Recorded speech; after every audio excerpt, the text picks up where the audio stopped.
to the broiling heat of Earth's closest neighbor, radical weather is the norm in the solar system. We do have our own extremes here on Earth, but they pale in comparison to the fastest, dustiest, wettest, and most brutal alien storms.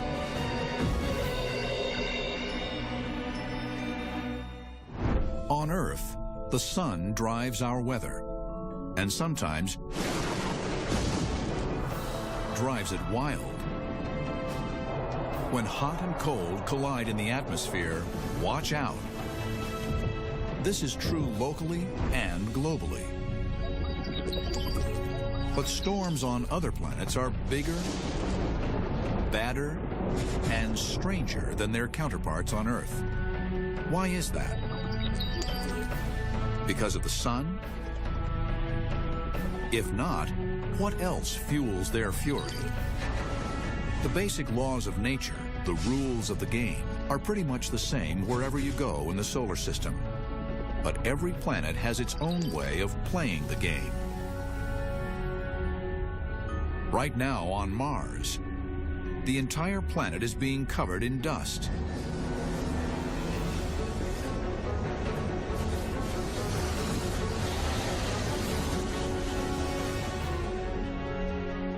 This global dust storm blocks 99% of the sun's rays from reaching the planet's surface. It's actually a system of smaller but still massive storms churning dust high into the atmosphere. Once it starts, it takes months for Martian skies to clear. Mars is just the most dramatic weather in the solar system in some senses. It's very rare in the solar system you get a weather event that can take out the whole planet. So if the basic rules of hot and cold are the same on Mars, why is the weather so different from Earth? For one thing, Mars is half the size of Earth. It's also 50% further from the sun, so it's much colder. The average temperature on Mars is minus 80 degrees. That's almost 130 degrees colder than Earth. And the atmosphere is extremely thin and composed mostly of carbon dioxide. But perhaps the most important difference is this: Mars is a global desert. What would Earth be like without water? Well, it'd probably have a lot of dust. There's no liquid water at the surface of Mars, and there's very little water in the atmosphere, and so there's nothing to sort of keep the dust down. On Earth, dust storms are localized and short-lived. The reason for that difference in scale is that the storms are generating their own weather on Mars, whereas on the Earth, they're slave to the weather that's going on around them. In other words, on Earth, the global weather system creates dust storms. On Mars, the storms create a global weather system. Astronomers have always been able to see big Martian dust storms easily with Earth-based telescopes. But what they couldn't see was what caused them. That would require a trip to Mars itself. In 2003, NASA landed 2 rovers called Spirit and Opportunity on the Martian surface. Their mission? To learn more about the geology of the red planet. NASA engineers always assumed that as these 2 vehicles roamed the Martian surface, dust would build up on their solar panels. If you have a lot of dust that's falling down out of the atmosphere and coating the panels, pretty soon you're not getting much sun to the silicon. And in fact, we thought that was what was going to kill the rover Spirit and Opportunity. Only it never happened. The rovers didn't die as expected. As dust built up on the panels, somehow something would clean them off. But how could this be? NASA engineers were baffled until the rovers themselves saw the culprit. Martian dust devils. It turns out that dust devils were sort of our white knight. They came along and cleaned off the solar panels just at the time we were expecting to start having some problems. There are beautiful photos that actually show dust devils moving across the Martian atmosphere, and ghostly soldiers moving out there in the distance. A dust devil is really an extreme form of rising hot air, or convection. And that hot air wants to go up, and it comes up just like, water going down a drain. Well, this is air that just spirals up into the colder parts of the atmosphere. Whenever warmer air, which is less dense, rises up through cooler air, which is more dense, it rotates as it swirls upwards. Convection can be very powerful, strong enough to lift things up. On Earth, it lifts moisture, and that's how thunderstorms form.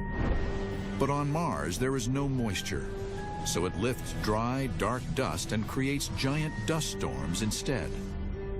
Once airborne, Martian dust clouds absorb sunlight and heat the atmosphere.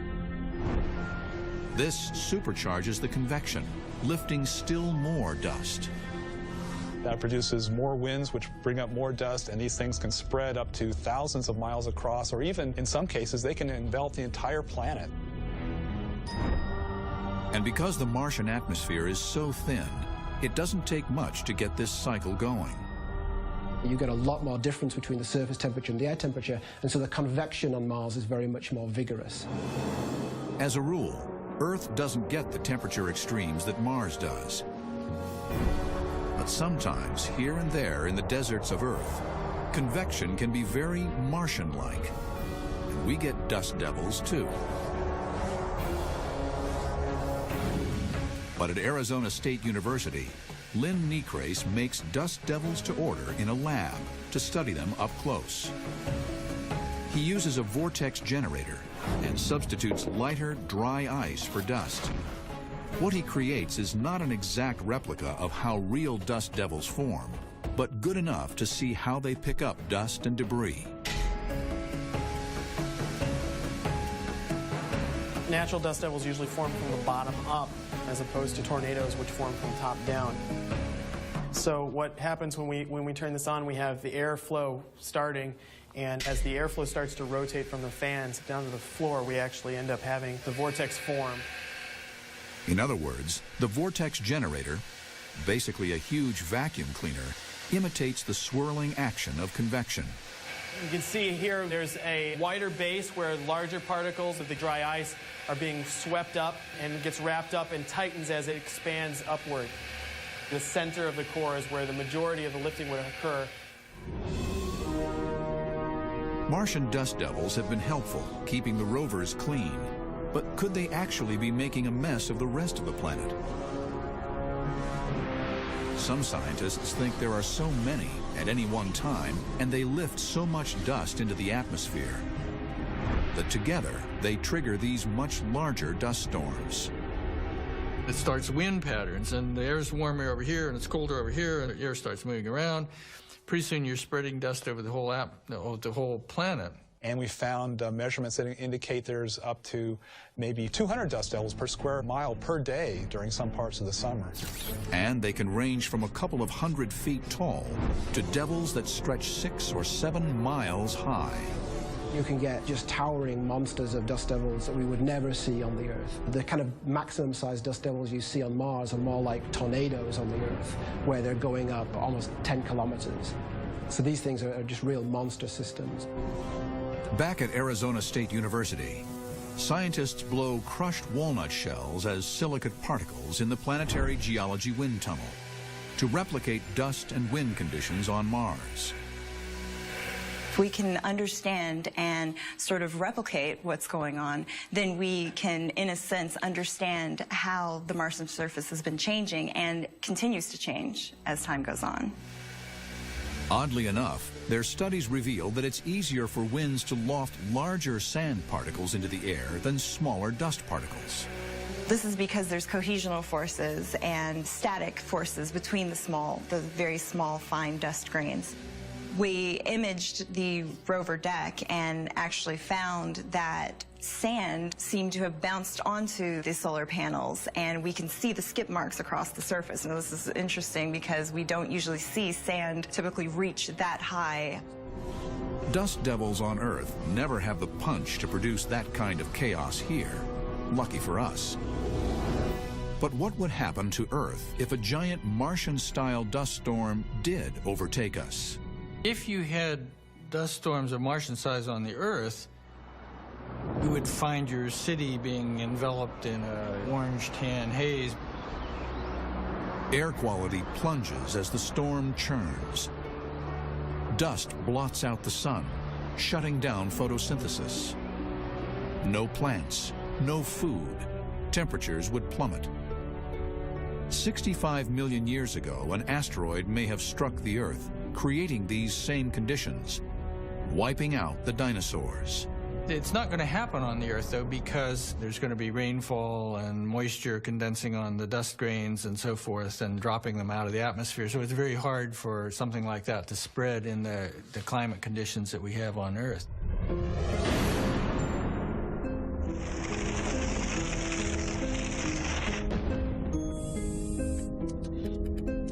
Forecasting Martian weather may someday be just as important as forecasting the weather on Earth. If we ever want to send a manned mission there, The word environment no longer really applies just to the meadow next door and the little stream down at the end of town. It's the whole inner solar system. I mean, that's really our environment now. the sun's energy bathes all the planets. On Earth, it creates hurricanes. On Mars, planet-wide dust storms.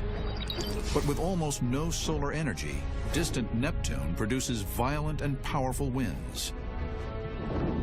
Where do they come from? And just how bad are they? If Neptune's winds were to travel to Earth, these alien storms would literally blow us away.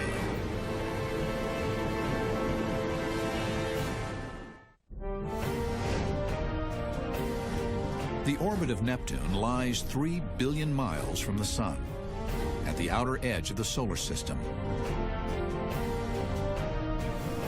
There's a lot we don't know about this big blue planet. Neptune's jet stream winds blast as fast as 1,500 miles an hour in its upper atmosphere. But how? The sun controls the weather on Earth and Mars, but it barely reaches out here. No sunlight means freezing temperatures, an average of minus 392 degrees Fahrenheit. So if there's no sun and no heat, where do these incredible winds come from? One of the interesting puzzles is that as you go further out in the solar system, you get further from the sun, the winds don't go down. You still get very strong winds. The energy for Neptune's winds must come from somewhere, and scientists are working to figure it out. Neptune's energy is certainly not going to be powered by solar radiation. In fact, the energy we detect coming out from the planet in the infrared as heat is 2.5 times the energy coming in from the sun.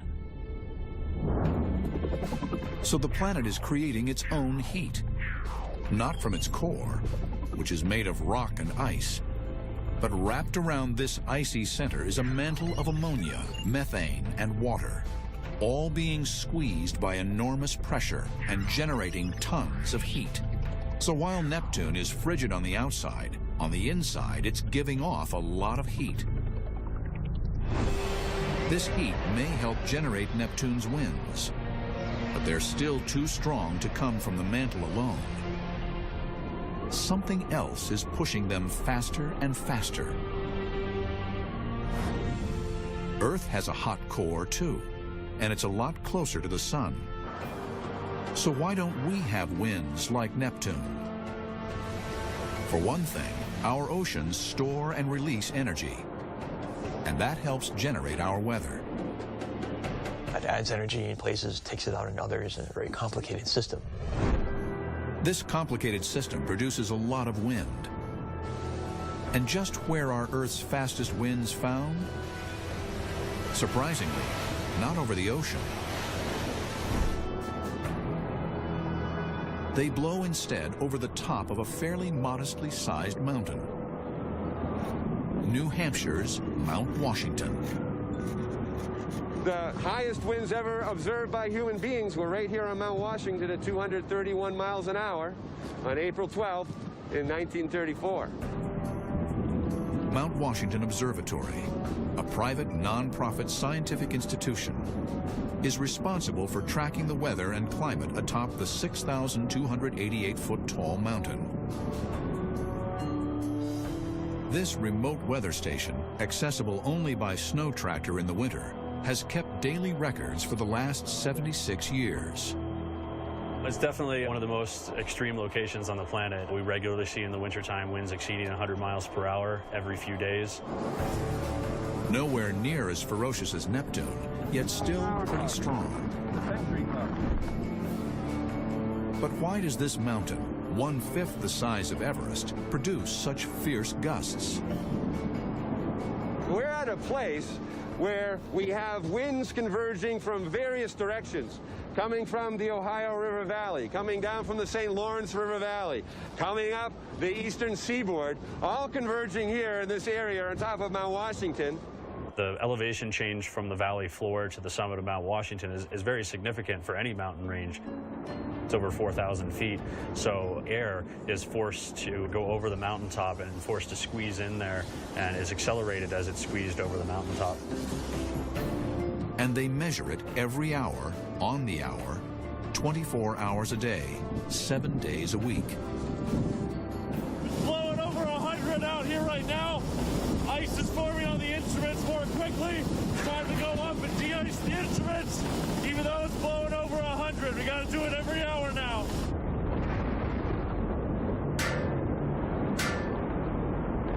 Ironically, Earth's uneven surface, which channels winds into powerful gusts on Mount Washington, ultimately knocks them down over time. And this is the big difference between weather on Earth and weather on Neptune. Earth has mountains that slow winds down. Neptune is as smooth as a cue ball. It's not so much a question of you're driving them stronger, because you're not. It's just that there's nothing to slow them down. Simply put, once Neptune's winds get blowing, there's nothing to get in their way. So what would an average Neptune wind speed of 850 miles an hour do to us here on Earth?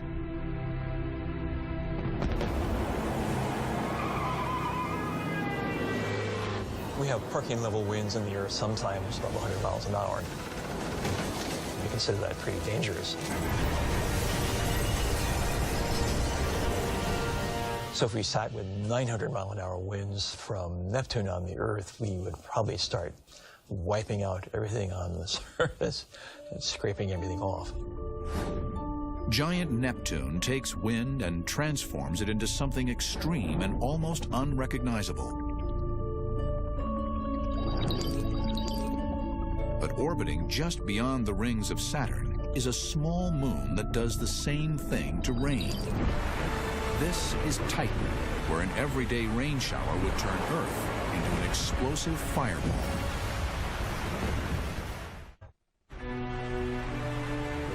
It's a cloudy day, and a gentle rainstorm starts. Here on Earth, you'd grab your umbrella and consider it a minor inconvenience. But this isn't Earth, and it's no ordinary rain. You're on Titan, a small moon of Saturn. And in this chemical downpour, you'd need more than an umbrella to protect you. The rules of Earth weather definitely don't apply here. But Earth and Titan are alike in a lot of ways. On Earth, we have a solid surface, a protective atmosphere, and plenty of water. All these things make life on our planet possible. There's really nowhere else quite like Earth anywhere in the solar system. But Titan comes close. Like Earth, it has a solid surface. And that's not all. Titan has an atmosphere that's, in general, very similar to Earth's. In some ways, it's mainly nitrogen like Earth's atmosphere. It's rich with organic material, also like Earth's atmosphere. But similar isn't the same.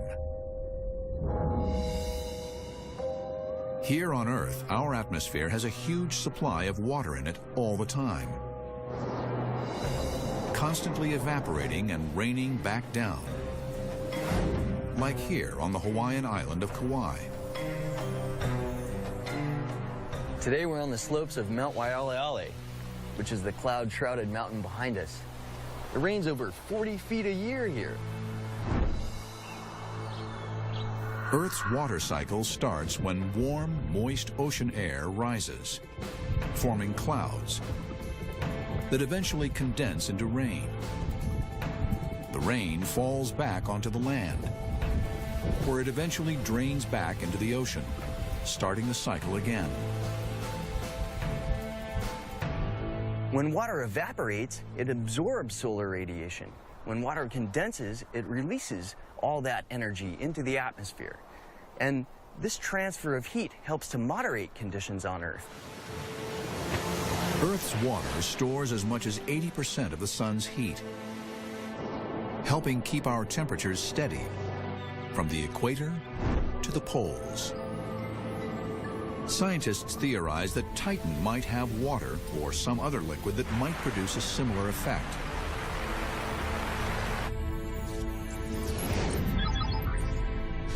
And in 2004, when NASA's Cassini probe visited Saturn, it found some pretty good evidence to support that idea. If you went to Titan and you were looking at the landscape, you would see something that in some ways would look almost familiar to you. You might see big mountains and valleys that were carved out by running liquids. In fact, as Cassini flew past hazy Titan, its radar read the surface below. Scientists saw channels cutting across the surface, much like rivers on Earth do, some as long as 900 miles. The first strong evidence of liquid on Titan. There are large bodies of liquid on the surface of Titan. Nowhere else in the solar system except for the Earth are there any large bodies of liquid. Could water, the liquid that carves Earth's mountains and valleys, also be carving these features on Titan's surface? Or could it be something else? The problem is that Titan is too far away from the sun. If it was water, it would be frozen solid.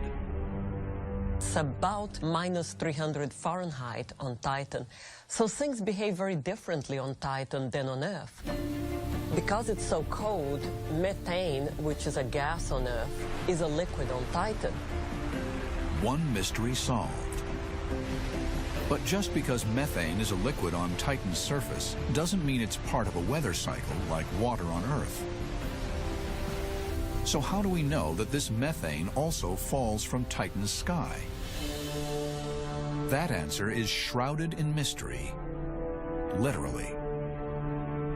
Titan is completely covered in a thick haze of smog particles, like a very, very bad day in Los Angeles. Despite the haze, the Cassini probe once again revealed the answer. We can see the upper clouds, and we can see evidence for rainfall because the clouds drop very precipitously. We hypothesize that we're seeing the effects of rainfall. Methane rainfall. We think that Titan has methane monsoons, so we think that sometimes Titan has a lot of rain that is able to carve rivers and leave large fluvial deposits on the surface. Cassini's radar imaging also revealed large methane seas on Titan's surface. If you have liquid methane on the surface, in a lake, for example, that methane can evaporate off and become methane gas in the atmosphere. So you have kind of a cycling of methane between liquid phase and gaseous phase and between the surface and the atmosphere. That's very similar to the water cycle that occurs on the Earth. But methane is a flammable gas. So why isn't Titan on fire? For any combustion, you need two things. You need both a fuel, which methane is, but you also need oxygen. And on Titan, you lack the oxygen. So the whole thing is basically a big fuel canister, but there's no oxygen with which to burn it, and so it's all very stable. If it were cold enough here on Earth to produce methane rain, the oxygen in our atmosphere would create a worldwide firestorm.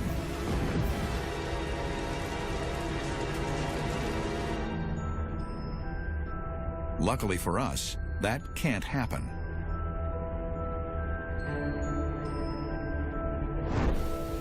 Titan's methane cycle makes it both alien and familiar to us.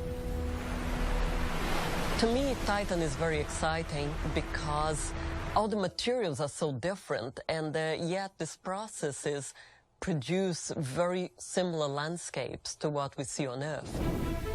Titan proves that where alien weather is concerned, looks can be deceiving. On Jupiter, it's all about size.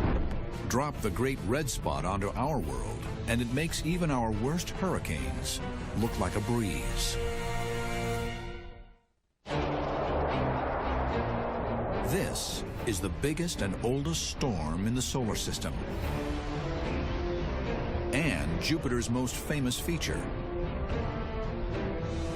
It even has its own name, the Great Red Spot. It's about 2 or 3 times the size of the Earth, which makes it the mother of all storms. We've known about the Great Red Spot in Jupiter's southern hemisphere for more than 300 years. When Galileo invented the telescope, within a few tens of years, people had seen the Great Red Spot, and it's still there. Familiar yet mysterious. Nobody knows how the Great Red Spot formed.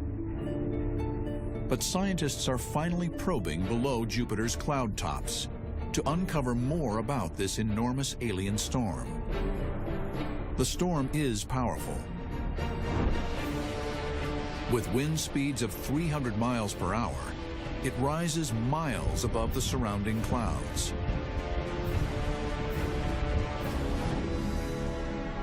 On Earth, we have storms that seem similar, though smaller and milder.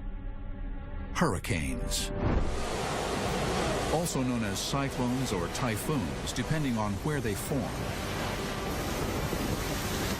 They're our most destructive weather systems.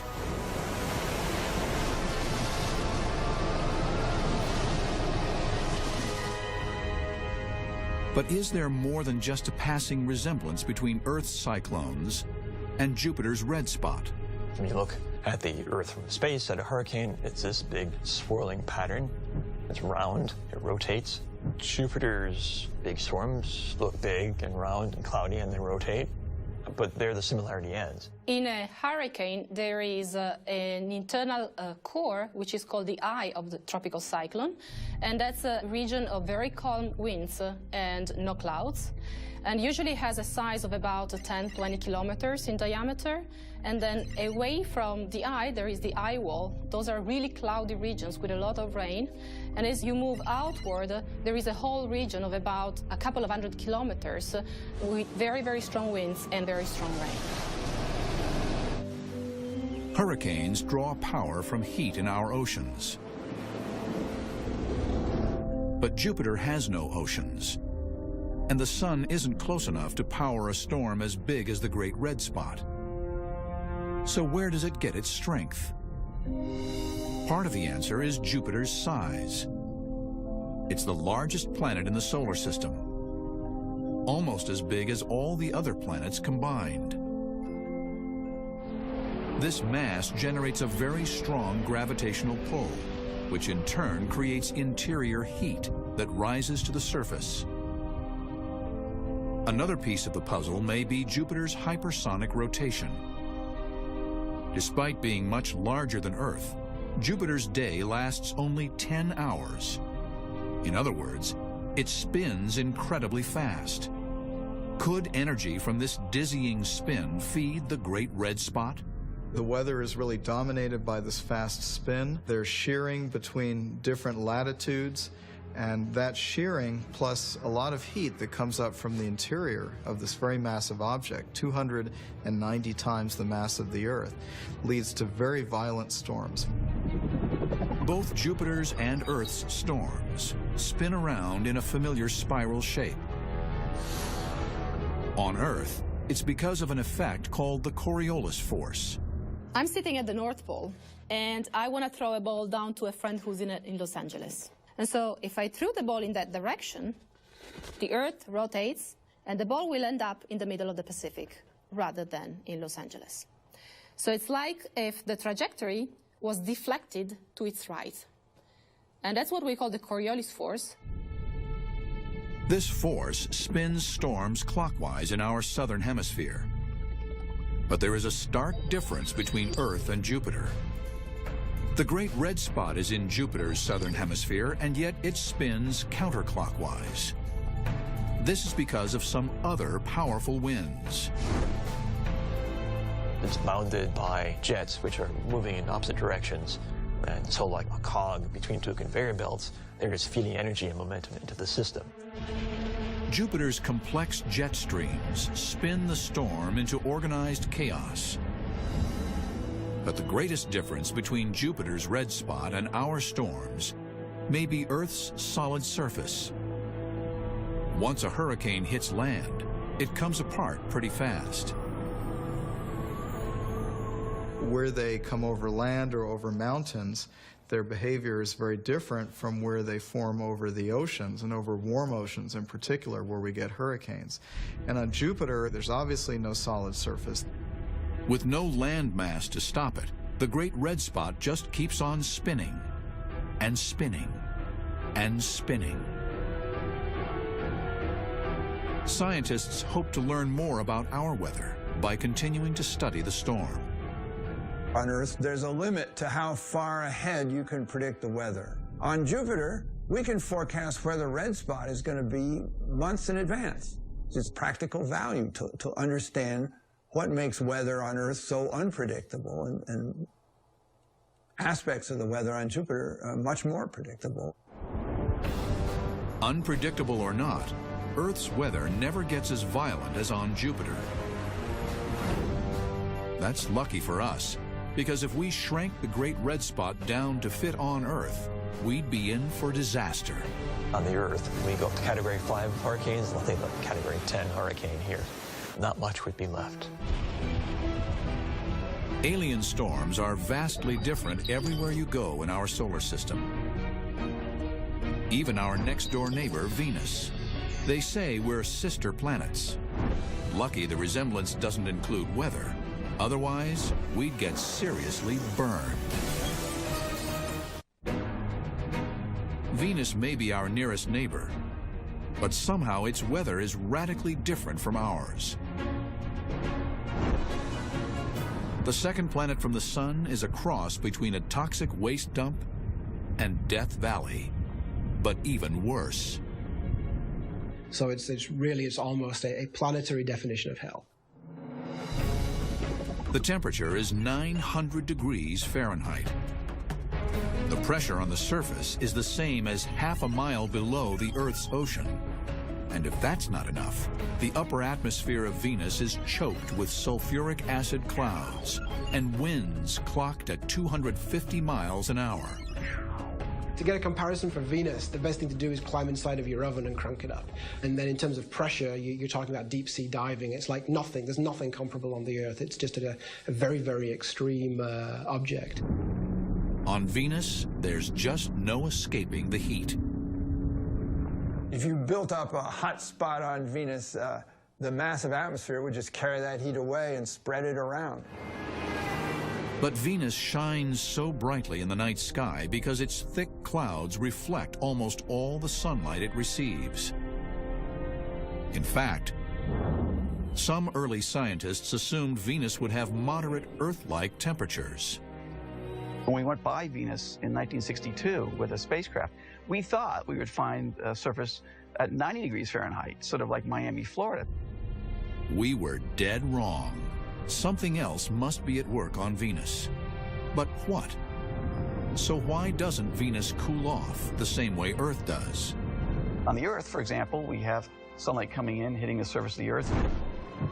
Earth warms up a little bit, but the oxygen and the nitrogen in the atmosphere don't impede the light, so when it gets released out in the infrared, it goes right through the atmosphere and leaves and goes into space. But on Venus, the atmosphere is 97% carbon dioxide, giving a whole new meaning to the greenhouse effect.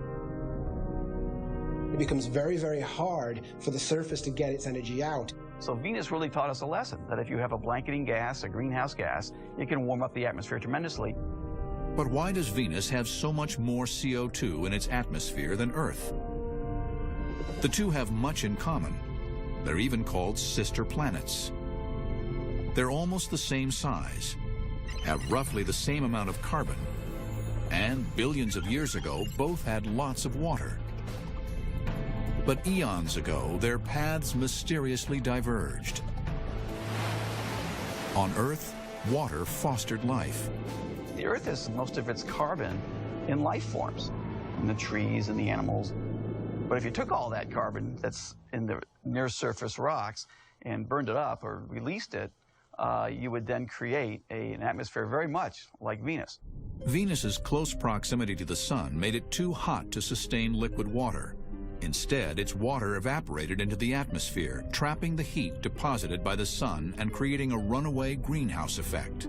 Once in the atmosphere, the water molecules were exposed to solar ultraviolet rays that broke the molecules apart. It really wasn't recognized by the scientific community how important the greenhouse effect was prior to going by Venus and seeing this amazing place where it was 900 degrees Fahrenheit, not 90. It took several doomed missions to Venus to figure it out. Starting in the 1960s, both the United States and the Soviet Union sent unmanned probes past the planet and down to its surface. It didn't take long before Venus crushed and burned them. Then, in 1981, the Soviet lander Venera 13 set a record for survival on the surface of Venus. 2 hours and 7 minutes. It was able to take pictures and samples of the surface before being overcome by the heat. You're sitting there with this 900 degrees Fahrenheit heat all around you. It's going to get in there and bake you after a while. Scientists one day hope to send a probe to Venus that can survive its hellish environment, to help us confirm our theory of how this planet went astray. Because if circumstances were just a little different, our sister planet might just be our twin. Remove our atmospheric shield, and you're on the road to hell. As soon as you're heated up to something like 400 degrees or so, you'd probably start getting some smoldering smoke, and way before it hit the 900 degrees, the Earth would burst into flames because of all the oxygen around. Once the oceans boiled away, the carbon locked in rocks on the ocean floor would cook, and over millions of years re-enter the atmosphere. Probably if you came back to the Earth system after this happened, you'd find a planet looking much like Venus. We're a long ways away from such a drastic change, but it's sobering to look at Earth's sister planet when the sister planet went on a very different track than we did. So cosmic forces turned Venus into a planetary barbecue. But on this violent, stormy world, time and the elements have produced some of the strongest thunderstorms ever measured. Welcome to Saturn.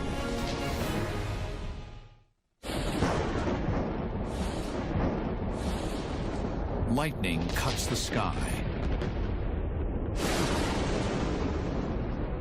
This violent weather system grows bigger than the entire United States as it pummels the atmosphere with the most powerful lightning ever seen.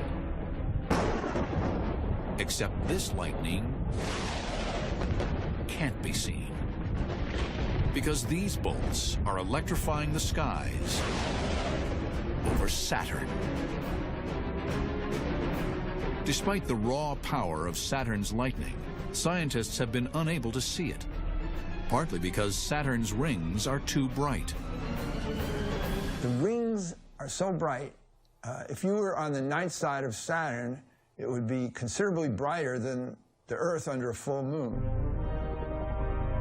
But Saturn also hides its lightning within thick, choking clouds of ammonia. It's probably 100 kilometers down that the lightning is happening, and that complicates seeing the lightning flashes. But the lightning is there, and scientists know it because they've heard it.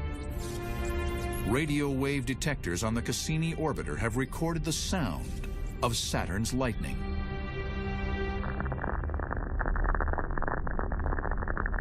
We can hear the static of lightning just as you could with an AM radio going down the highway on Earth. And this static reveals the power of the lightning that we can't see.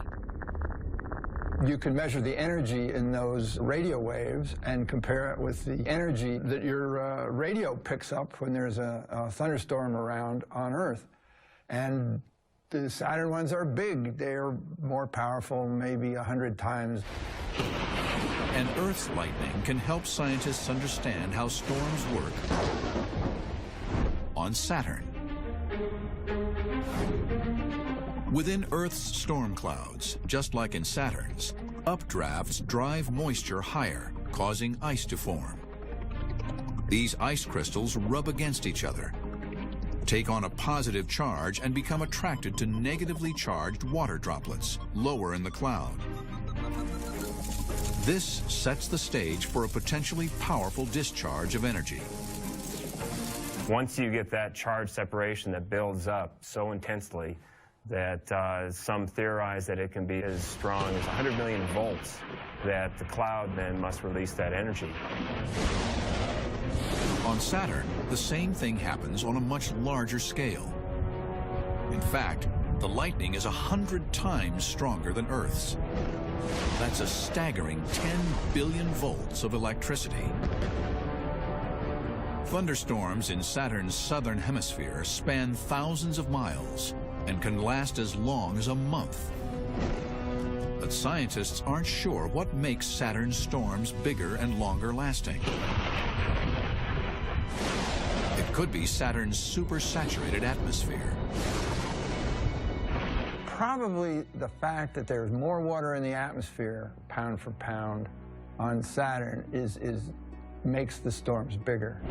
More water droplets means more friction, which means bigger lightning bolts. But energy emerging from the planet may also contribute to the power in Saturn's thunderstorms. It turns out that where Lightning Alley is on Saturn is a place where the winds are flowing the slowest.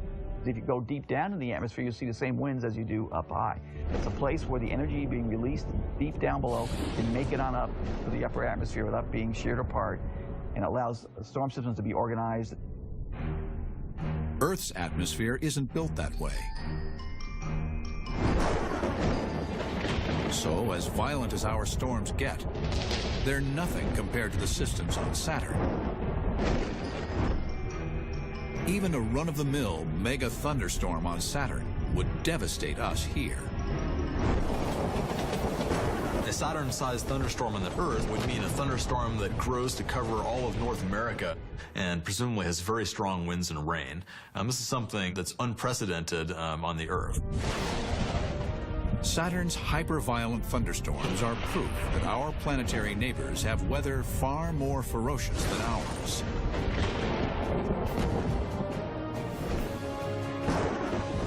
But the laws of physics that create Saturn's storms are the same laws that create our own weather.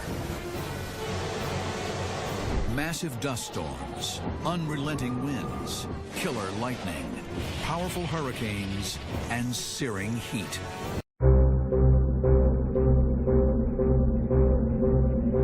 The year is 2154. Our planet has been ruined by environmental catastrophe.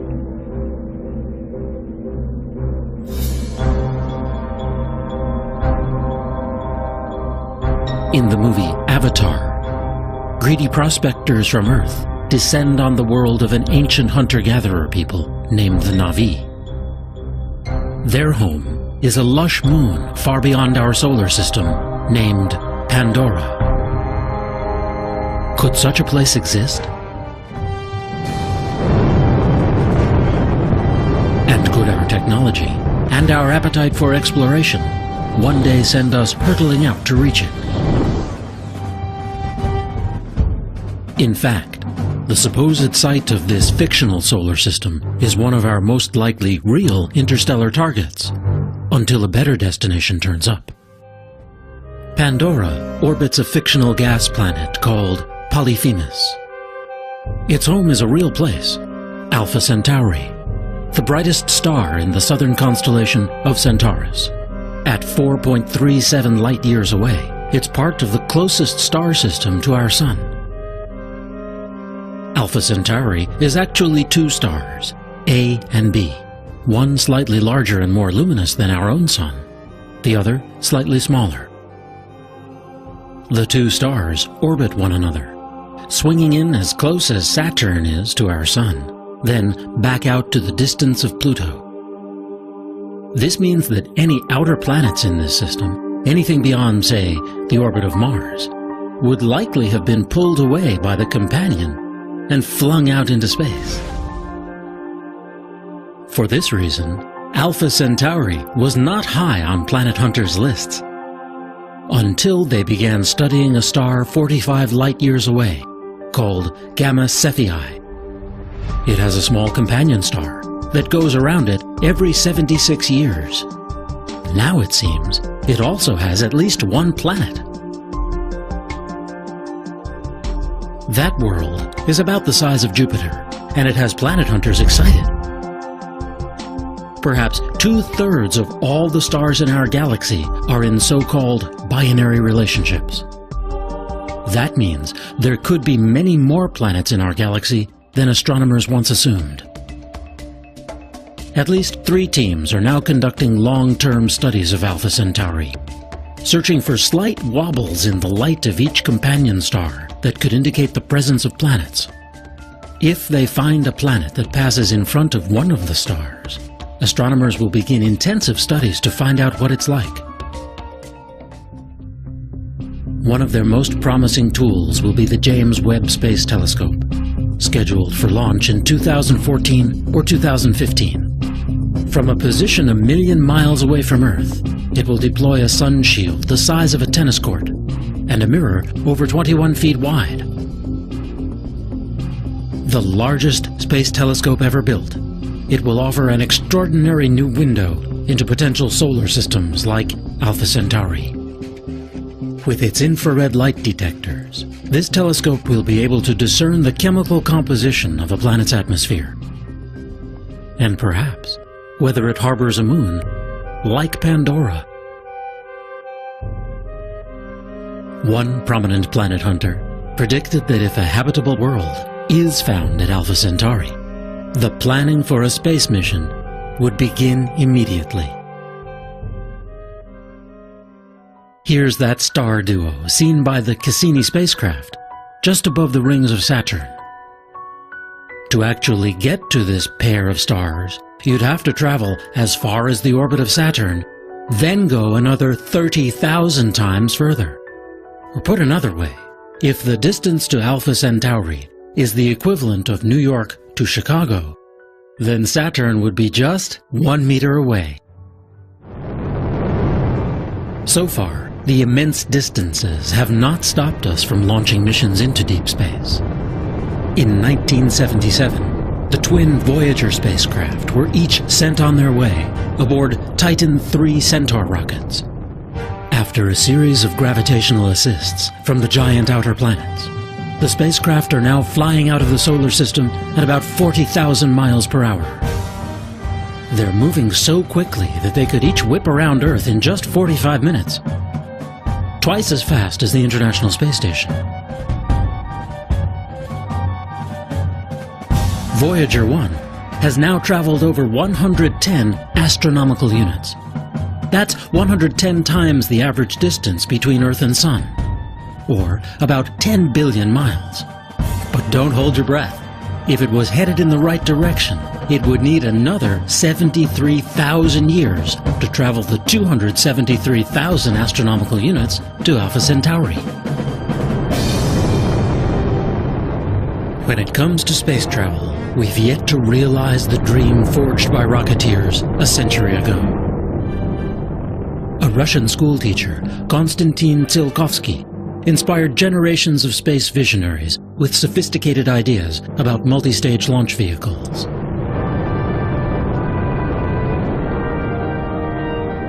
He imagined the construction of space stations in Earth orbit, and eventually vast permanent space colonies. In time, he predicted, we'd evolve into a whole new species, Homo cosmicus.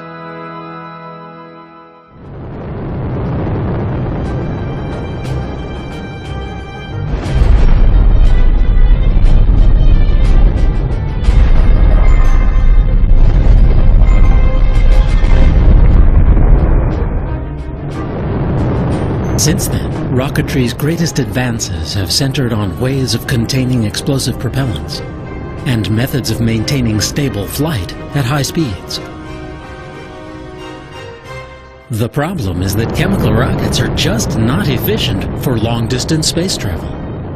To reach the speed needed to enter orbit around Earth, 17,500 miles per hour, the space shuttle must carry 15 times its weight in fuel. And that's efficient compared to some other rocket systems. And you'd need to be traveling more than 25,000 miles per hour to break free of Earth's orbit and go anywhere else.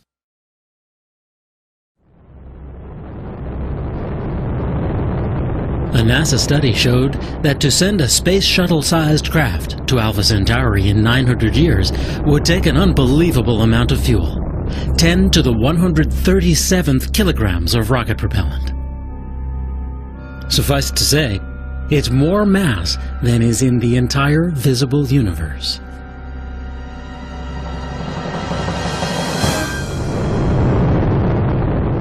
While only a very tiny percentage of NASA's budget goes to advanced propulsion, there are some promising ideas on the drawing board. Rockets powered by nuclear fuel, or plasma, a supervolatile gas. Huge sails pushed along by the pressure of photons from the sun. Ion drives. But to reach Alpha Centauri within a human timescale, we'll have to go with the most potent fuel in nature that we currently know. It's the science fiction fuel of choice, antimatter.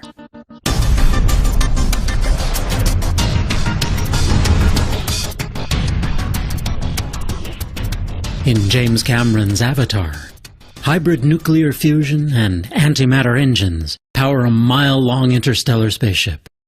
At a speed of 670 million miles per hour, this vehicle makes the journey to Alpha Centauri in just 6 years.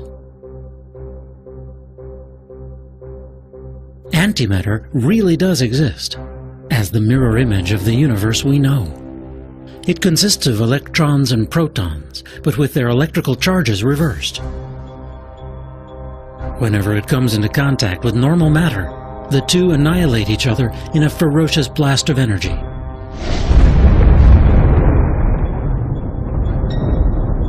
Large amounts of antimatter were created and destroyed in the fiery dawn of our universe, the Big Bang.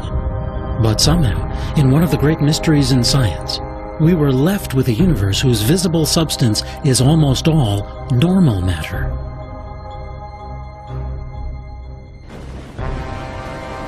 The universe still produces antimatter through powerful collisions, such as a jet from a black hole slamming into a cloud of gas.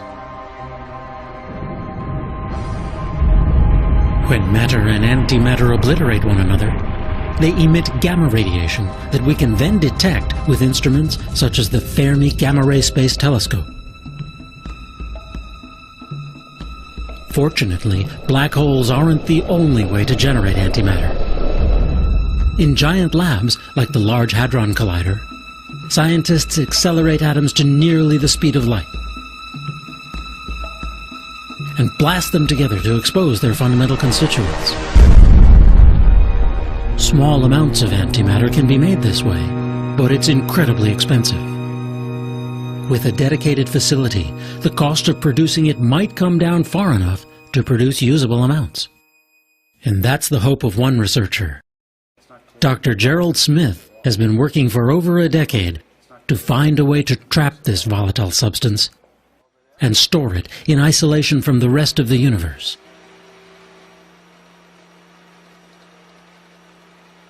Smith and his colleagues have designed a trap the size of a cigar case. It sits within a tank filled with liquid nitrogen and liquid helium, designed to cool it down to 270 degrees below zero. Once injected into this trap, antimatter particles are suspended by magnetic fields within a vacuum as empty as deepest space. But the problem is that anti-electrons, called positrons, tend to repel each other explosively. That makes it tough to store more than a few at a time.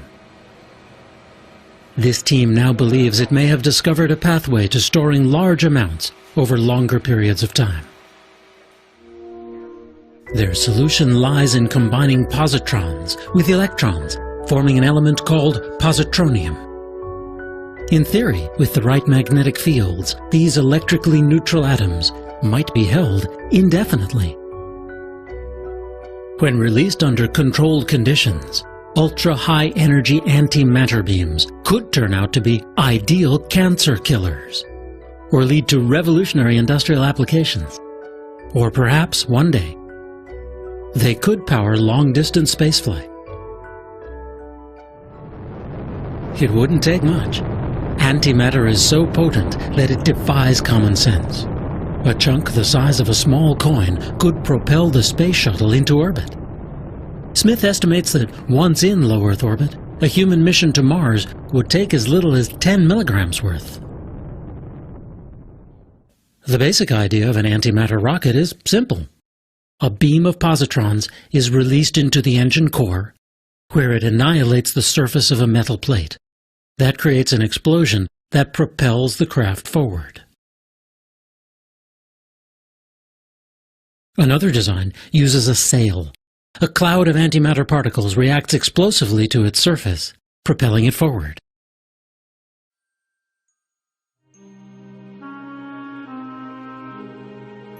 Short of traveling to another solar system, there may be good reasons to contemplate developing antimatter propulsion.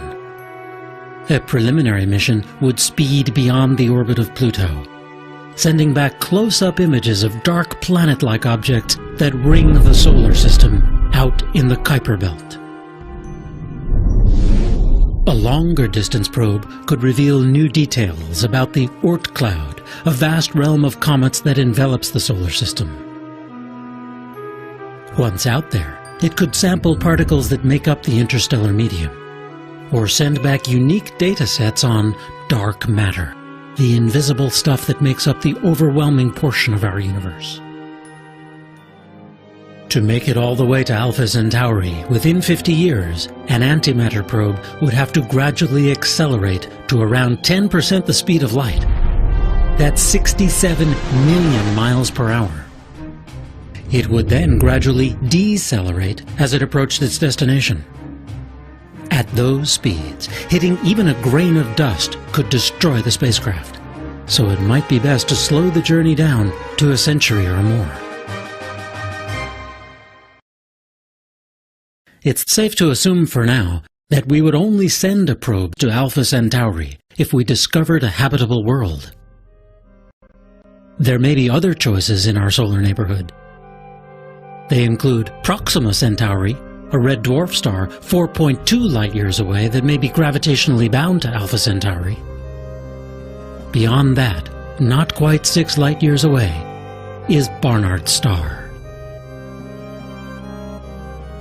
Or there's Lalande 21185, a red dwarf 8.3 light-years away. We already know it has 2 Jupiter-sized planets. There are at least 22 stars within 12 light-years of Earth. And any way you look at it, the first interstellar voyage will be a quantum leap for humanity. The urge to reach out to distant horizons, to climb the highest peaks, to push ourselves past our perceived limits, seems to be a vital part of what makes us human. Yet, explorers of old set off not just because it was there. At times it was greed, hunger, fear, or despair that propelled them outward from their homelands and allowed them to endure their long journeys. Whether we attempt to make this leap to the stars may come to depend on how we regard this planet. To the physicist Stephen Hawking, the journey is imperative. "I don't think the human race," he said, "will survive the next 1,000 years unless we spread into space. There are too many accidents that can befall life on a single planet." Indeed, we can't foresee the impact of wars, social upheaval, or the course of human civilization in coming centuries. But today, we can see the often conflicting trends that could one day propel us out into the interstellar void. On one hand, the technological advances that might make such a mission possible could revolutionize many other aspects of life on this planet.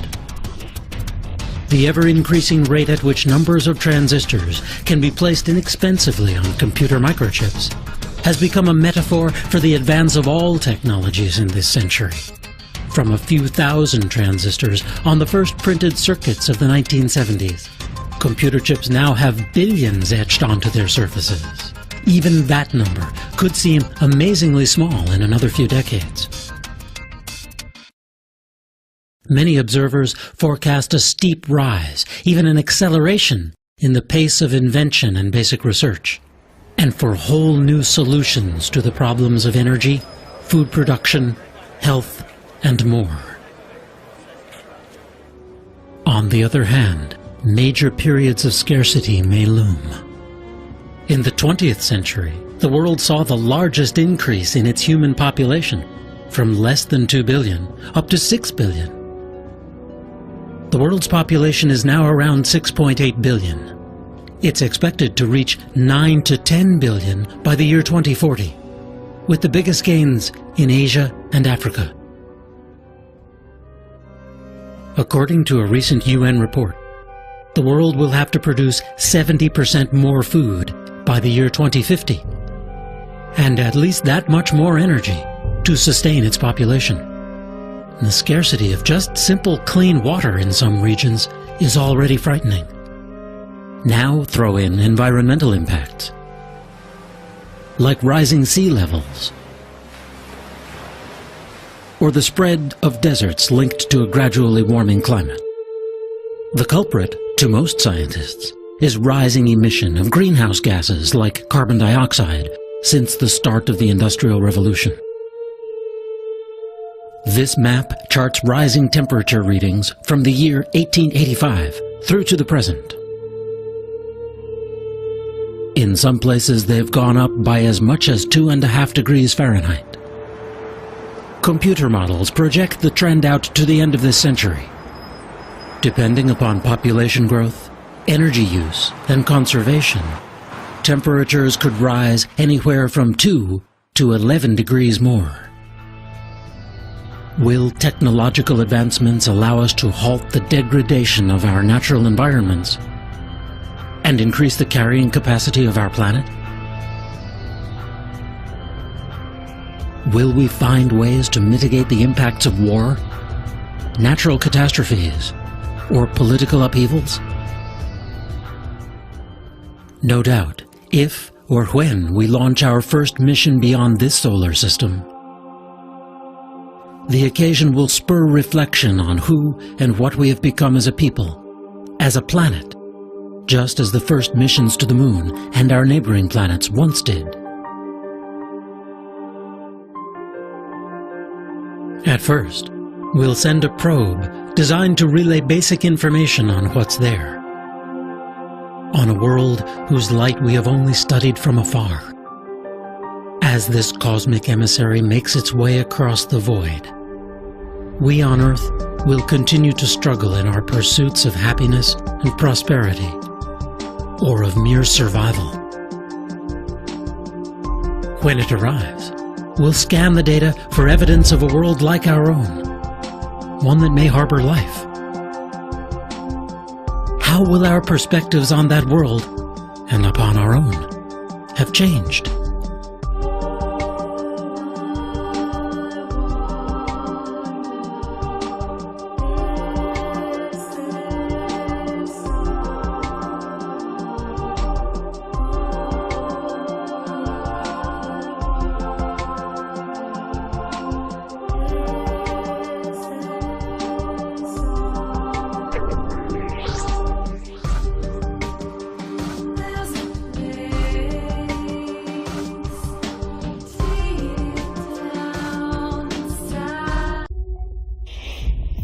We think of comets as some of the heaven's more spectacular pieces of eye candy, and most are benign, orbiting harmlessly around the sun. But some will inevitably collide with another body, like Earth. At speeds of 25,000 miles an hour, even a small cosmic raider can wreak enormous havoc. But a larger object, over a mile or more in diameter, could cause devastation on a global scale. An impact by a comet will kill so many people and can produce such long-term changes in the environment that it can be a complete catastrophe for all of humanity. Scientists now believe a single blast from space helped wipe out the dinosaurs 65 million years ago. A comet, or asteroid, about 6 miles across, slammed into Mexico's Yucatan Peninsula. It dug a crater nearly 50 miles wide and 20 miles deep in less than a second, and unleashed an explosion more powerful than all the world's nuclear weapons combined.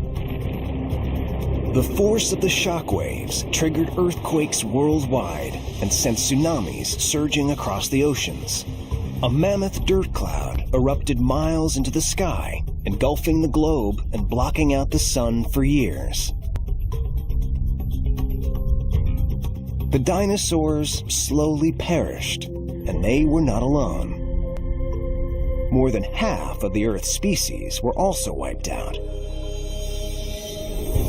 In our solar system, there are two kinds of cosmic bullets capable of devastation on a planetary scale: asteroids and comets.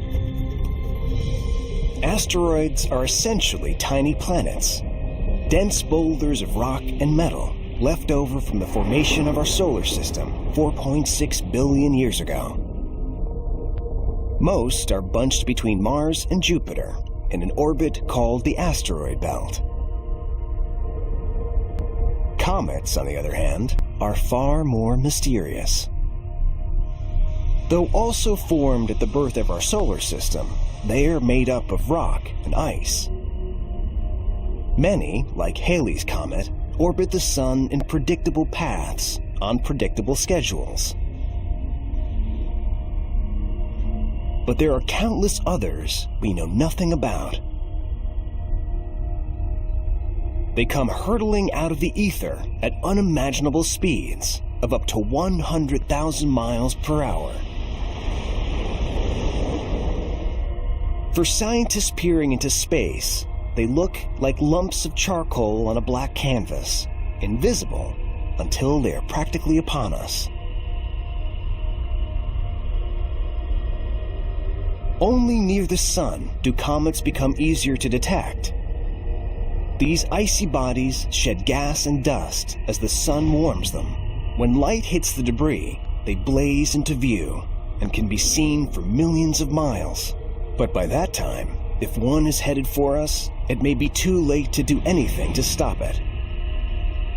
To date, more than 1,000 comets have been identified. Every year, we spot perhaps 100 comets we've never seen before entering the inner solar system.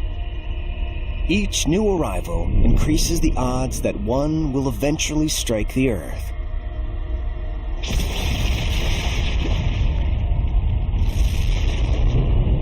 The Earth is in a cosmic shooting gallery. We get hit by pieces of comets and asteroids of all sizes, and the big ones certainly pose a very real threat. It's only a matter of time before the comet is in the same place as the Earth. Giant pockmarks all over our planet testify to past assaults. And these collisions may be more frequent than we like to think. The latest big one happened a little more than a century ago. In 1908, a massive explosion rocked Tunguska in Russia's remote region of Siberia. Eyewitnesses described a flying star with a fiery tail. The sky opened and a fire brighter than the sun poured out. Whether an asteroid or a comet, it collided with the Earth's dense atmosphere at such a high rate of speed, the friction caused it to explode in mid-air. It blew up 5 miles above the surface of the Earth, creating this huge explosion, and lit up the atmosphere for days. You could actually read in Europe at night. The Tunguska blast, as we now call it, was bigger and more powerful than the eruption of Mount St. Helens. It left no telltale crater, but it did flatten a forest of millions of trees over hundreds of square miles, an area bigger than that of Washington, D.C. If that would have happened over a metropolitan area, it would have just wiped out the population for thousands of square kilometers around the impact site. To astronomers, Tunguska was a near miss, a relatively minor impact. But a major impact from a comet would have devastating effects. Imagine the following scenario. Scientists have spotted a 2-mile-wide comet on a collision course with Earth. It's too late to stop it. The first thing you'll know is when the sky lights up and the ground shakes.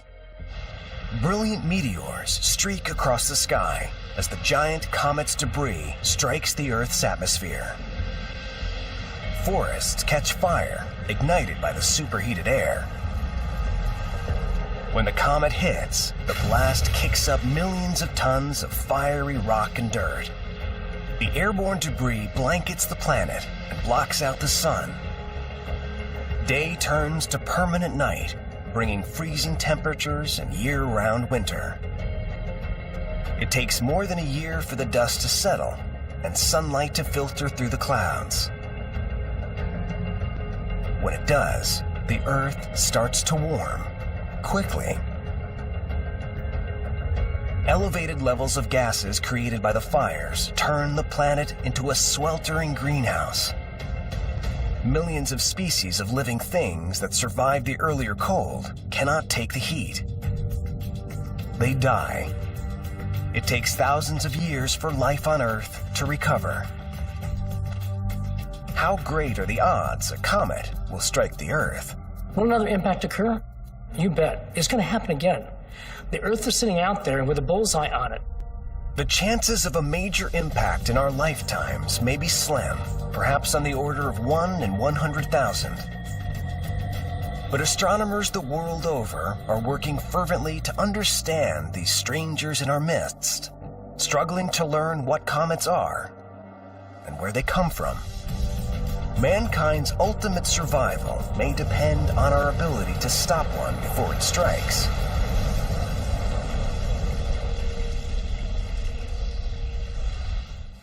Donald Yeomans studied comets for NASA's Jet Propulsion Laboratory. They're so big that they've got a lot of mass, and it's mass and velocity that's important when they hit.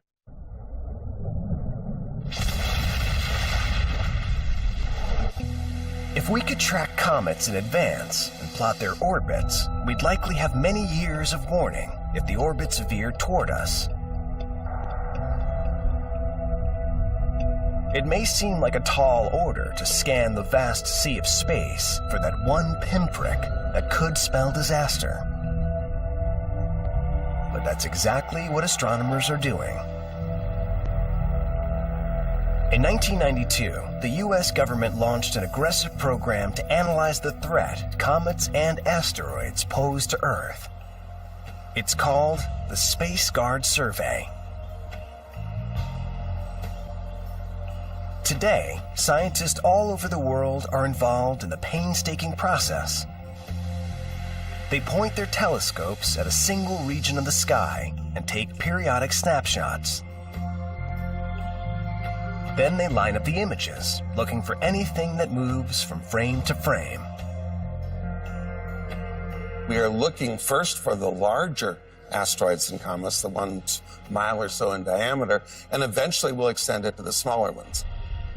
Scientists have discovered nearly 4,000 comets in our solar system, with roughly 40 new ones in 2016. New comets are being discovered every year. We may never be able to locate every threat. There could be millions of comets and asteroids that measure 300 feet or so, the length of a sports field. Still, telescopes are our first line of defense against what could be a major disaster for our planet.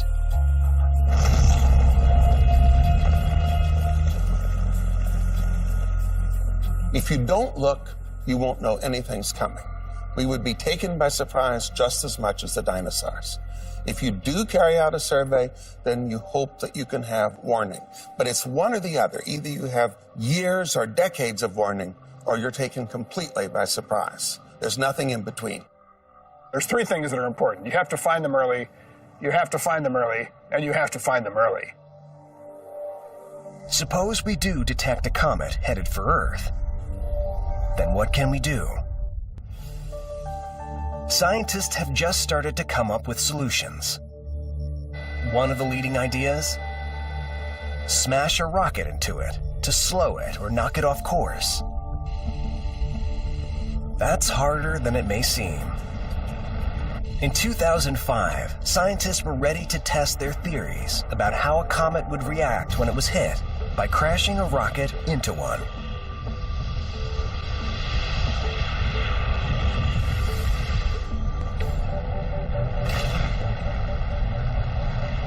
It was called Deep Impact. It began here at NASA's Vertical Gun Range in Mountain View, California, where it was the job of Dr. Pete Schultz and his team to figure out what the comet would do when it was hit. This particular instrument allows us to fire a small sphere, about a quarter inch, at speeds that are maybe 6 or 7 times the speed of a rifle bullet. This whole assembly rotates up to an elevation where the gun is basically 3 stories high. This allows us to send the projectile through different openings in the chamber so that we can impact a flat surface at different angles. Scientists believe comets vary in their makeup, so Schultz and his team built several different models, then hit each with a shot from their ultra-high-speed gun. The first scenario is what happens if we impact into something that looks like lunar dust. The second one is what happens if we impact into fluff. And the third one is what happens if we impact into a fluff covered with an organic layer. As we go down and look at the evolution of this crater, we find at the very end, after it's finished, we can still see the crater here. But in these 2 cases, when we're using fluff, we can't see the crater. It's completely masked. The fluff completely absorbed the projectile, a frustrating result for scientists hoping to get a look inside. And there was another possibility Schultz had to consider. What if the entire comet is extremely fragile and porous? He searched for a substance for that simulation. The comet may be sort of like a fluff ball. It may have been very low density. What do we do to try to simulate that? The best thing probably is a complex organic. What would that be? Cotton candy. We've got our comet made of cotton candy. Let's turn off the lights and let's get out of here.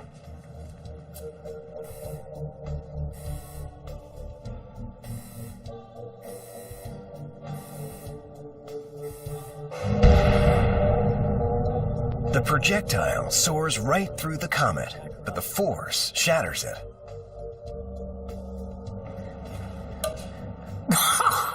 Oh my God! There's no more comet, that's for sure. What a mess. But this is not good news. A shattered comet can be even more dangerous than an intact one. The pieces remain on the same course, turning one projectile into many. But what does that mean for our planet if we're in the way? In 2005, the team at NASA had completed their tests and were ready to take the plunge. They would try to drive an 820-pound impactor into a comet to find out what's inside. Deep Impact Principal Investigator, Dr. Michael Ahern. So here we have the model of both Deep Impact spacecraft. Many people think it was only one spacecraft, but it's really two. January 12th, 2005. After 6 years of study and preparation, Deep Impact is ready for liftoff. 3, 2, 1. We have ignition and liftoff of a Delta II rocket carrying Deep Impact. The spacecraft's destination is a 4-mile-wide comet named Tempel 1. Discovered in 1867, it's well known to astronomers. It orbits the sun every 5.5 years and has lost much of its gas and ice. People would argue that you should preserve the comets for posterity, but doing a violent study on one that is just typical of a whole class seemed to us to be the right choice for science. Deep Impact takes 5 months to reach Tempel 1's orbit. On July 2nd, 2005, it turns and points its cameras at the comet, 500,000 miles away.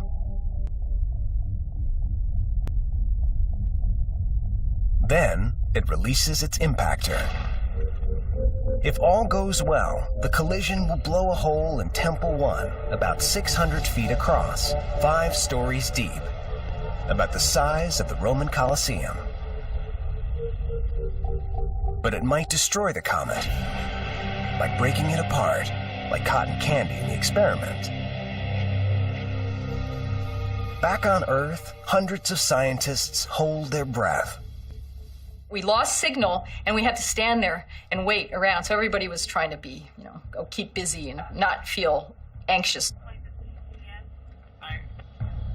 But just before impact, the signal returns.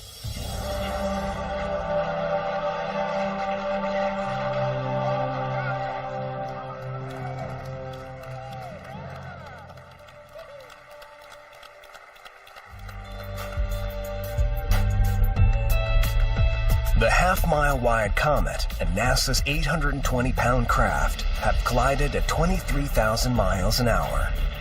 The explosion is equal to nearly 5 tons of TNT. It completely vaporizes the impactor and kicks up far more dust than anyone expects. The amount of dust is a telltale clue to the comet's makeup. Tempel 1, at least on the surface, contains far less ice than scientists expected. This is the first data we've ever had. So in that sense, it's revolutionary. Analysis of the dust showed molecules containing carbon, organic material. So it's plausible that comets could have brought such material to Earth early in its history. Scientists hope to learn something else from Deep Impact. Clues about how to stop a comet from colliding with Earth. Some thought Deep Impact might knock Tempel 1 into a slightly different orbit. But the comet has continued on exactly the same path as before. It was a secondary objective of the Deep Impact mission to come up with a plan to mitigate an impact if we had to. Did we figure out what it would take to move a comet out of an orbit that was intersecting the Earth? We didn't figure out enough. One plan calls for detonating a nuclear warhead near the comet to nudge it onto a different path. a controversial proposal because of the unknown consequences of releasing radiation in space. Others have called for drilling into the nucleus and setting off a blast inside. But as we've seen, this has the danger of turning one deadly projectile into many. The pieces could continue on the same orbit, and like the blast from a shotgun, wreak destruction over a wider area.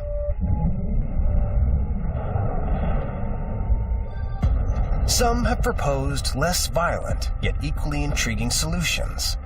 They suggest putting lasers on the moon, where the Earth's atmosphere would not deflect them. The lasers could bore into a comet and melt its icy glue. We might even hitch a spacecraft to a comet and tow it out of our way. Whatever the solution, all ideas remain on the drawing board. If a comet is on a collision course, we may not be able to do anything.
At the dawn of the 21st century, space agencies in Europe and America began making plans to land the first humans on Mars. But manned missions to the Red Planet have been proposed before.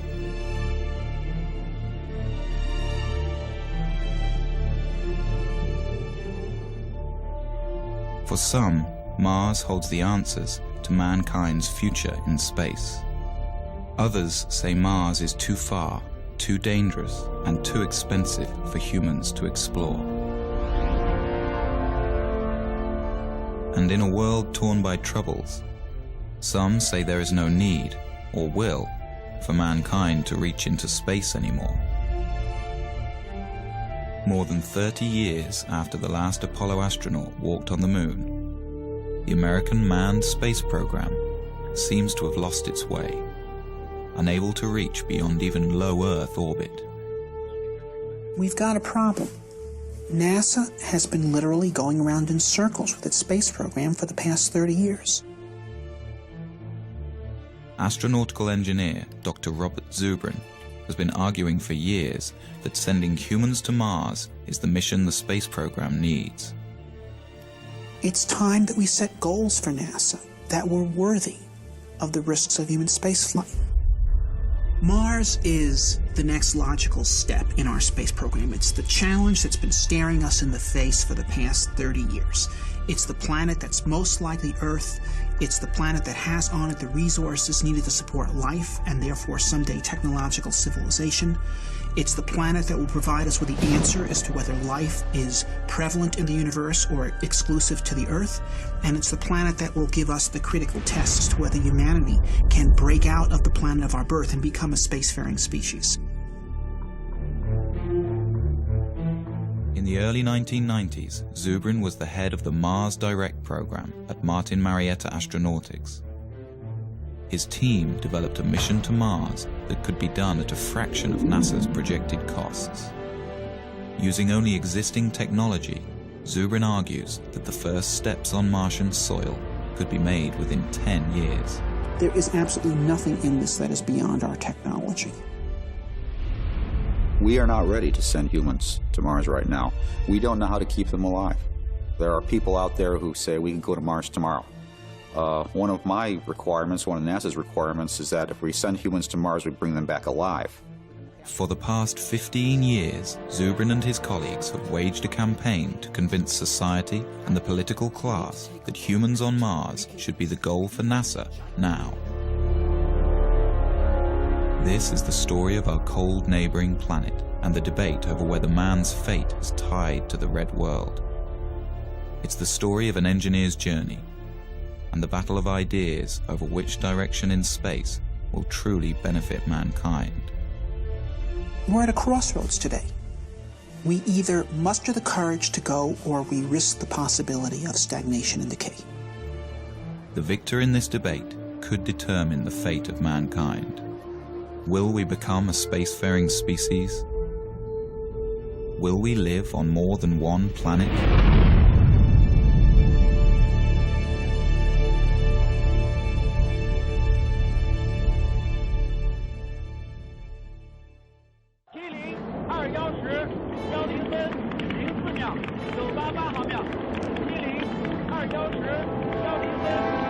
In the winter of 2003, the Chinese put their first taikonaut in space.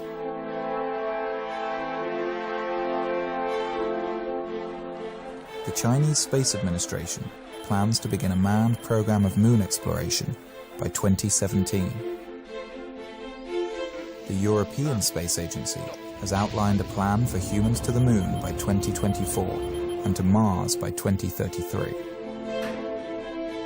And the Russians, building on years of experience, are conducting tests for long-duration Mars missions. In America, with the impending retirement of the shuttle fleet and the completion of the International Space Station, the Bush administration announced in 2004 the Constellation Program, On the moon. a plan that would return Americans to the moon by 2020. But the program was never fully funded and was eventually cancelled. In 2010, the Obama administration announced its vision for NASA and human Mars exploration. By the mid-2030s, I believe we can send humans to orbit Mars and return them safely to Earth. And a landing on Mars will follow, and I expect to be around to see it.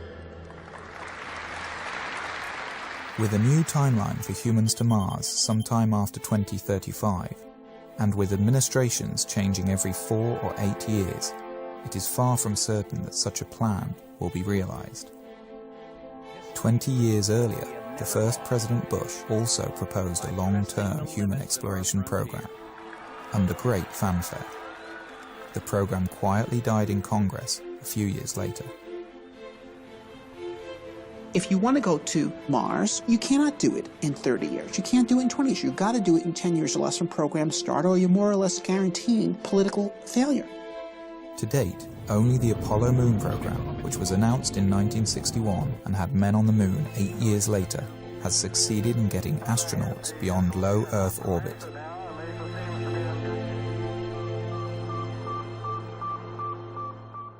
I was 5 when Sputnik flew. And while to the adults, Sputnik was a terrifying event, to me, as a child who was already reading science fiction, it was exhilarating. Because it meant that this possibility of a spacefaring future was going to be real. And I was 9 when Kennedy gave his speech committing us to the moon. To go to the moon in this decade and do the other things, not because they are easy, but because they are hard. I grew up during the 60s when it was Mercury, it was Gemini, it was Apollo. Every month, NASA was doing something more impressive than in the month before. We were going to be on the moon by 1970, Mars by 1980, Saturn by 1990, Alpha Centauri by the year 2000. We were moving out, and I wanted to be part of that. And so I got myself a scientific education. But then, in the early 70s, it's all collapsed. We achieved the first part of that program, Moon by 1970, but the Nixon administration shut down the rest, and we did not move out into space.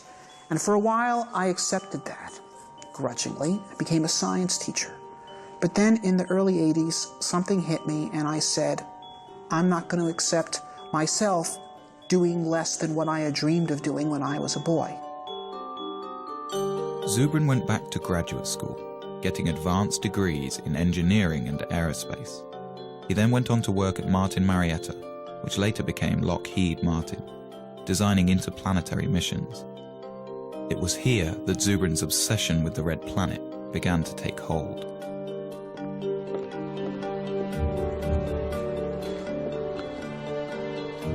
While at Martin in the 1990s, Zubrin and his colleagues developed a plan for sending humans to Mars that changed NASA's thinking on the issue.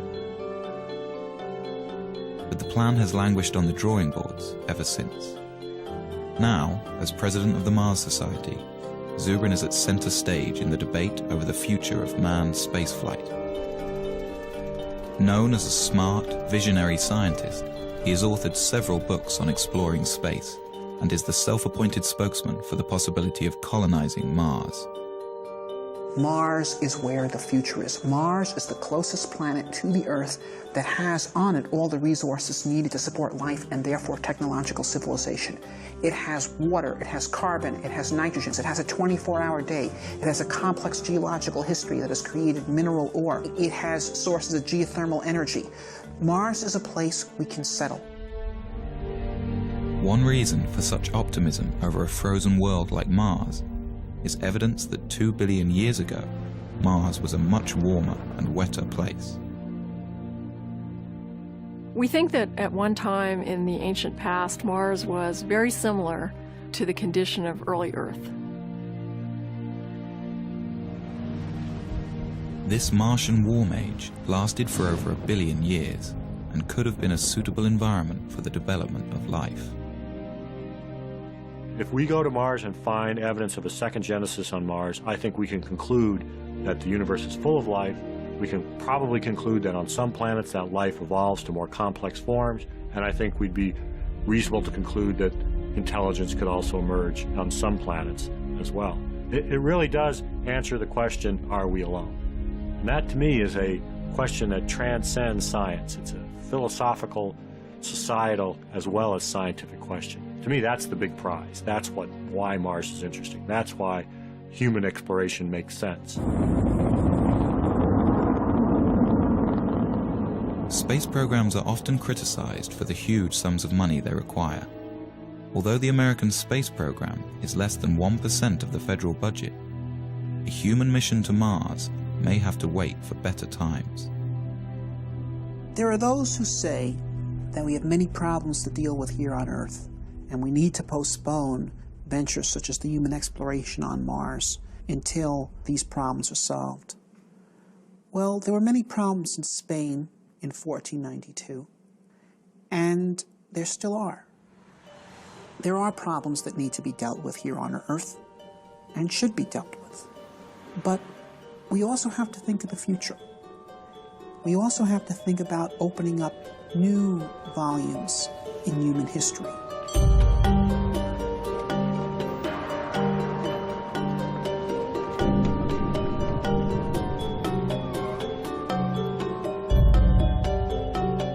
I believe that it's essential for a positive human future that humanity expand into space.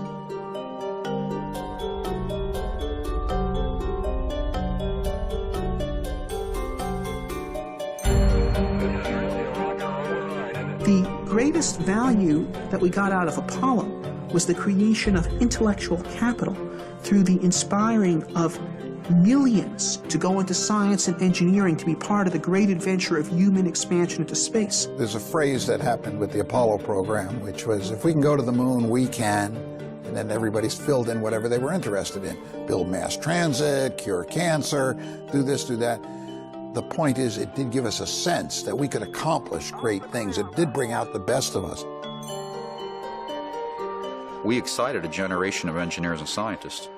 the generation that built the computers and cell phones and all the technology everybody uses today and takes for granted.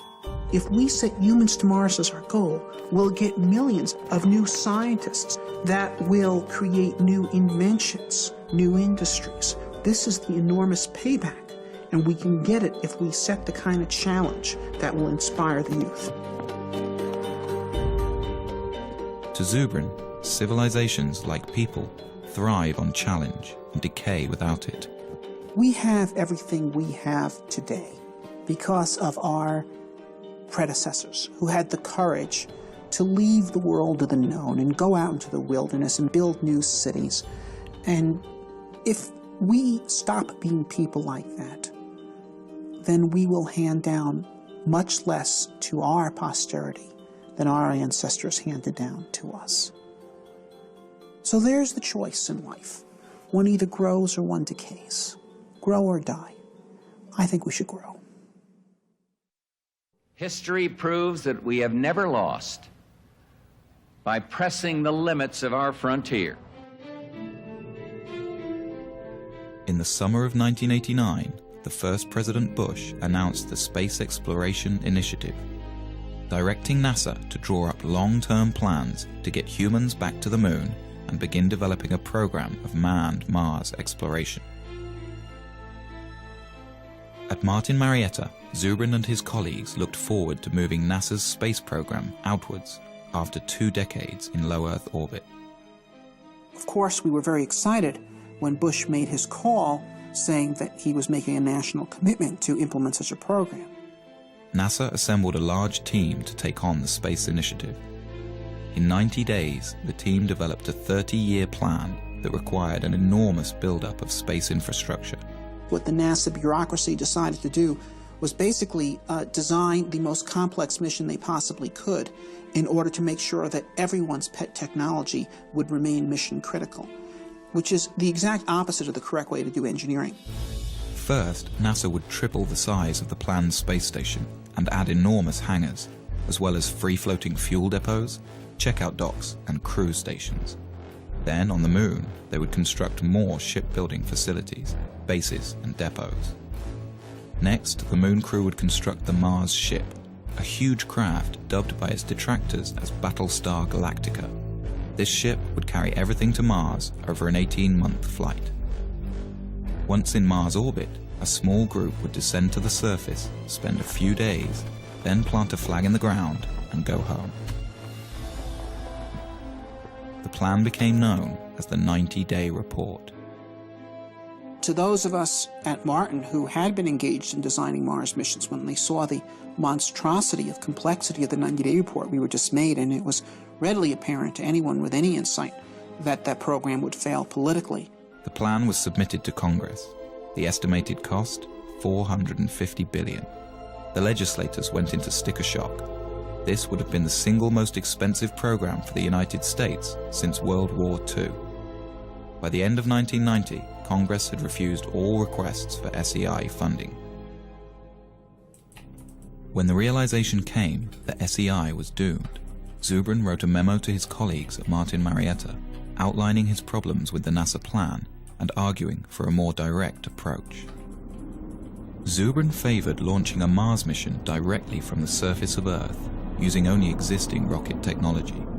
This negated the need for a lunar base and avoided the complexity and cost of building ships in space.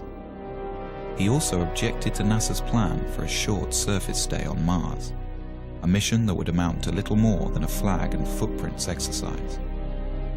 To Zubrin, we were going to Mars to explore and develop a new world. To maximize surface time, Zubrin proposed using a faster flight path, known as a conjunction-class mission. This would mean a crew could arrive on Mars after only a 6-month journey. They would then remain on the Martian surface for a year and a half. This would give the team time to explore a wide area and conduct detailed research about the planet. Then, as the Earth return window opens, the crew would launch from Mars for the 6-month trip home. Zubrin was convinced that a simplified, more robust and cost-effective mission could be designed using these principles.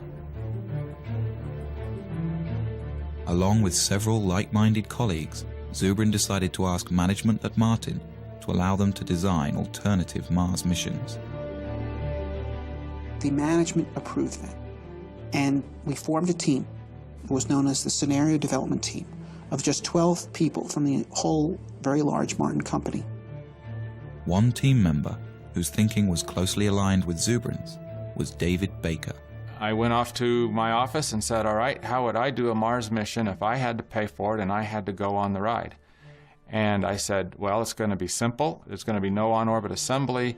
I really tried to take everything out of the mission that didn't absolutely need to be there. While the rest of the team focused on longer-term, more traditional mission plans that required on-orbit assembly, Zubrin and Baker decided to collaborate on a mission that could be done near-term. We decided to do Mars the way Lewis and Clark did America. Okay? Use the local resources, travel light, live off the land.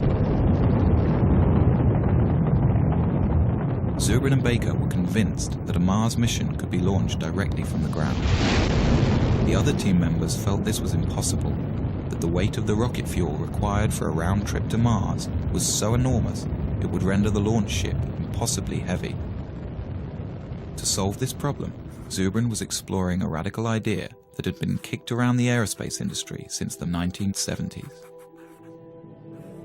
The idea was to produce a methane-oxygen rocket fuel directly from the Martian atmosphere.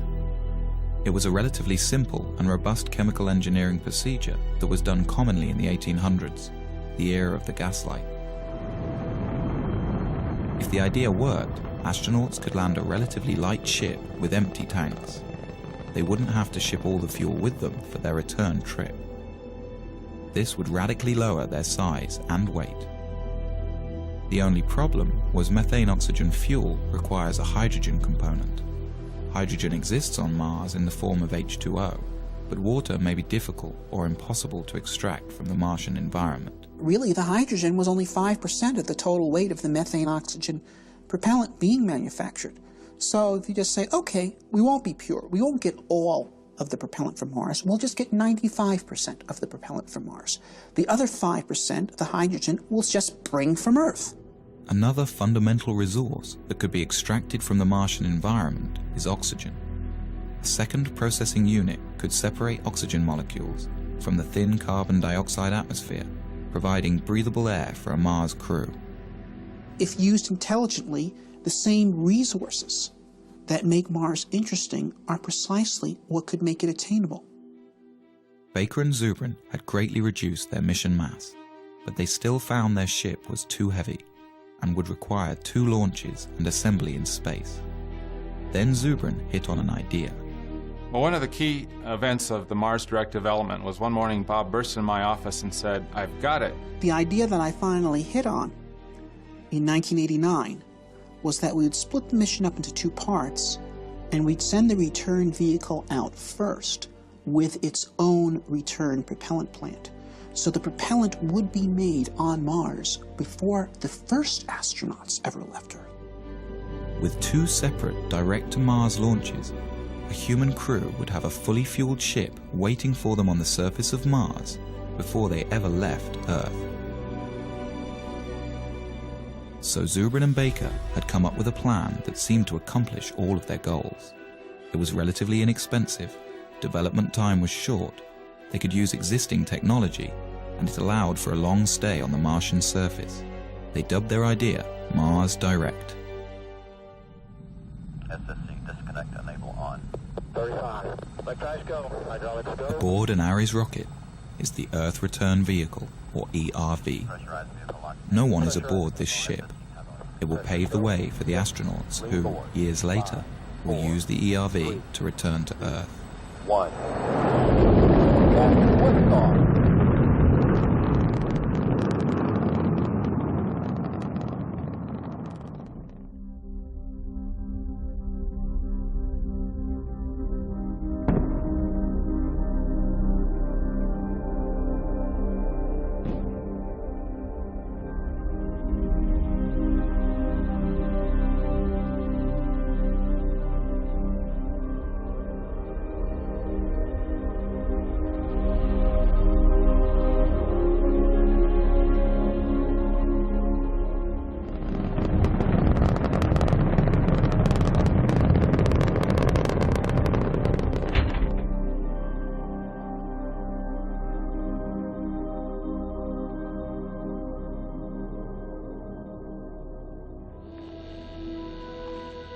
On its second day, the ERV deploys a small nuclear power reactor.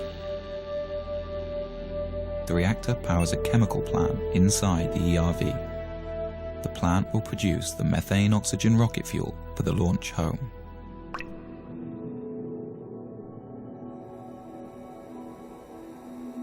Nearby, a second robotic rover is guided to a pre-picked landing site for the human crew. It places a radar transponder to help guide the astronauts in. The long journey to land a human being on Mars begins. 3, 2, 1, engine start.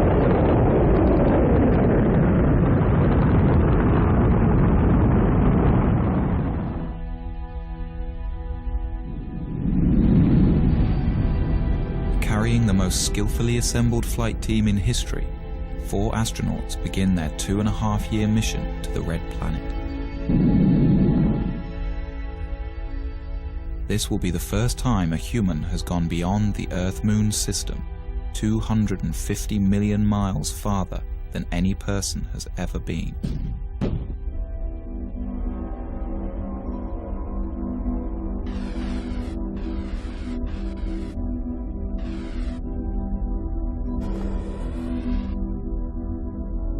To counter the health problems of zero gravity and to fully acclimate the astronauts to Mars, the ship will deploy a weighted tether attached to the last stage of the spent rocket booster. By thrusting the ship into a rotational spin, the counterweight of the rocket will create centrifugal force and thus artificial gravity. The crew will be able to live with their feet planted firmly on the floor during their 6-month transit. But the HAB is not entirely alone on its journey. Just ahead of it is a second ERV, identical to the first. Launched just a few weeks prior to the HAB, it will prepare the way for a second human crew that will follow 2 years later. It can also function as a backup for the first mission, if anything should go wrong.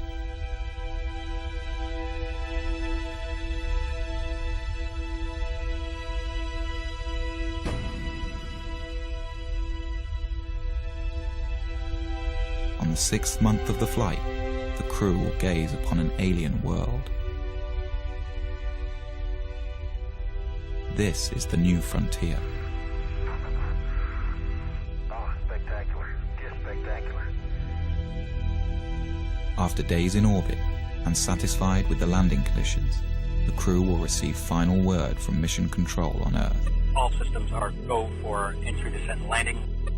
3, 2, 1.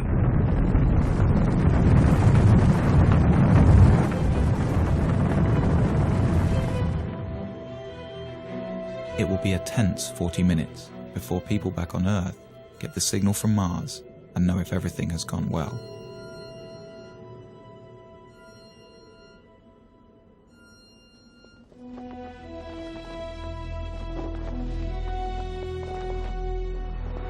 Okay, 75 feet. Car's looking good. Down a half. 6 forward. 60 seconds. Lights on. Forward. Forward. 40 feet down, 2.5, big shadow. 4 forward, drift into the right a little. 30 seconds forward. Contact light.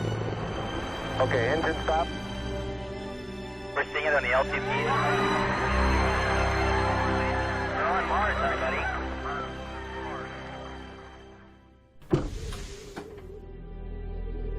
For more than 500 days, the astronauts will live on Mars and embark on one of the greatest journeys of discovery in the history of science. Will they find life? Or the fossilized remains of past life?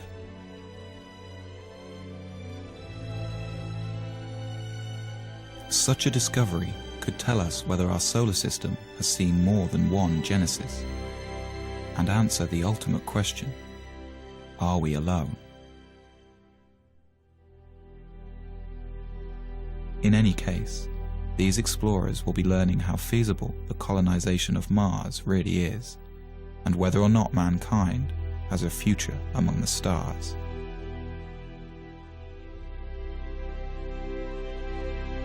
Then, when the time comes and the window for Earth return opens, the crew will climb into their Earth return vehicle and head home.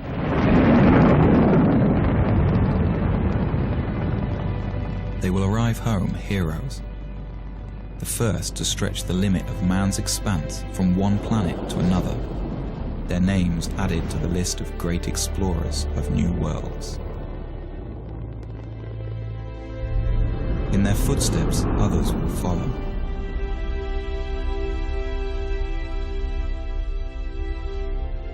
What began as a trickle is free to rise into a deluge of humankind, sweeping over a once barren land and transforming it into a viable new world.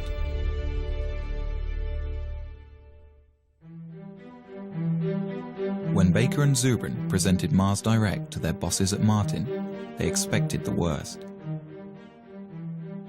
To their surprise, management was excited about it. They liked the fact that everything needed was relatively simple and near-term. As time went on, Martin Marietta embraced Mars Direct as their creation and put Bob and I on an airplane to several NASA centers to present Mars Direct and try to build some momentum for it. Baker and Zubrin flew to the Marshall Space Flight Center in Huntsville, Alabama. This had been one of the original design hubs for the Apollo moon landings, but recently many of the engineers had become demoralized by the failure of NASA's SEI program. Tag team style, Baker and Zubrin presented their alternative mission architecture. The response was thrilling. The old-school Apollo crowd embraced it. This was a plan that actually made sense and was within reach. Baker and I gave a number of briefings. The first was at the Marshall Space Flight Center. Next was at Johnson. These people were incredibly excited. Over the next few weeks, Zubrin and Baker were flown around the country, pitching to all branches of NASA. And everywhere they went, the response was electric. The plan was standing up to scrutiny, and groups all over NASA were converting to Mars Direct. Their tour culminated in a public presentation to the National Space Society. The crowd gave the two aerospace engineers a standing ovation.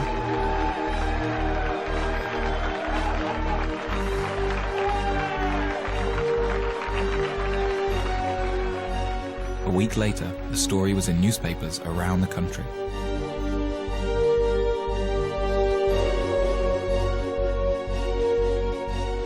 But a counterattack was beginning to form within NASA. The space station teams and many in the advanced propulsion groups were against the idea. Since Mars Direct didn't need their programs, they felt under threat. As quickly as doors opened for Zubrin and Baker, they began to close. NASA didn't want to pursue a Mars mission at that time. They didn't want to be derailed by a bunch of Mars fanatics that thought that their idea of what NASA should do should overwhelm what NASA thought NASA should do. What we did in Mars Direct was literally come up with the leanest solution, the one that involved the least spending on an assortment of technologies and infrastructural elements, including, for example, we made no use whatsoever of the International Space Station. And so people involved in all those programs were very upset because we were showing that you could go to Mars without their program being required. And they felt that we were de-justifying them. The NASA administration rejected Mars Direct. The two engineers were outsiders again. But Zubrin remained determined. Bob had grabbed hold of it, and I could see that it was his, and no matter what I did, he was going to do what he was going to do. And he was going to be a proponent for it and push it, and I really saw my role sort of evaporate. It's a little bit like being a dim planet next to a bright star around him in terms of his enthusiasm, and you really can't compete with that. All you can do is decide how you're going to deal with it. By February 1991, Baker quit Martin to start his own firm. Zubrin battled on. For the next year and a half, Zubrin tried to get NASA to pay attention, giving speeches, writing papers, but Mars Direct's time seemed to have passed.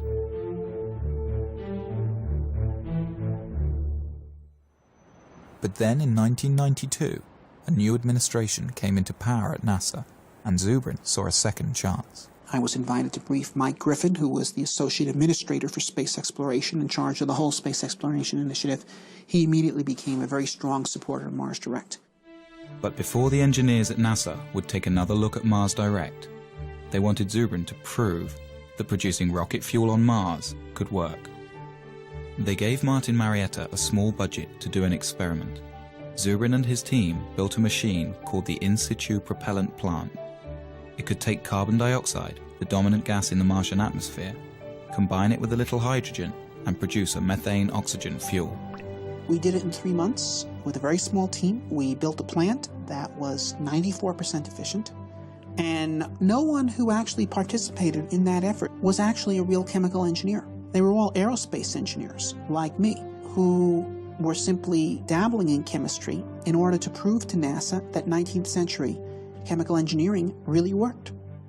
With the experiment a success, the administration had Zubrin give detailed briefings of the mission plan to the engineers at the Johnson Space Center. They liked it, but had some problems. Dave Weaver was the lead mission architect. There were a number of things that we were concerned about with Bob Zubrin's mission. First of all, we thought his estimates of mass were probably too optimistic.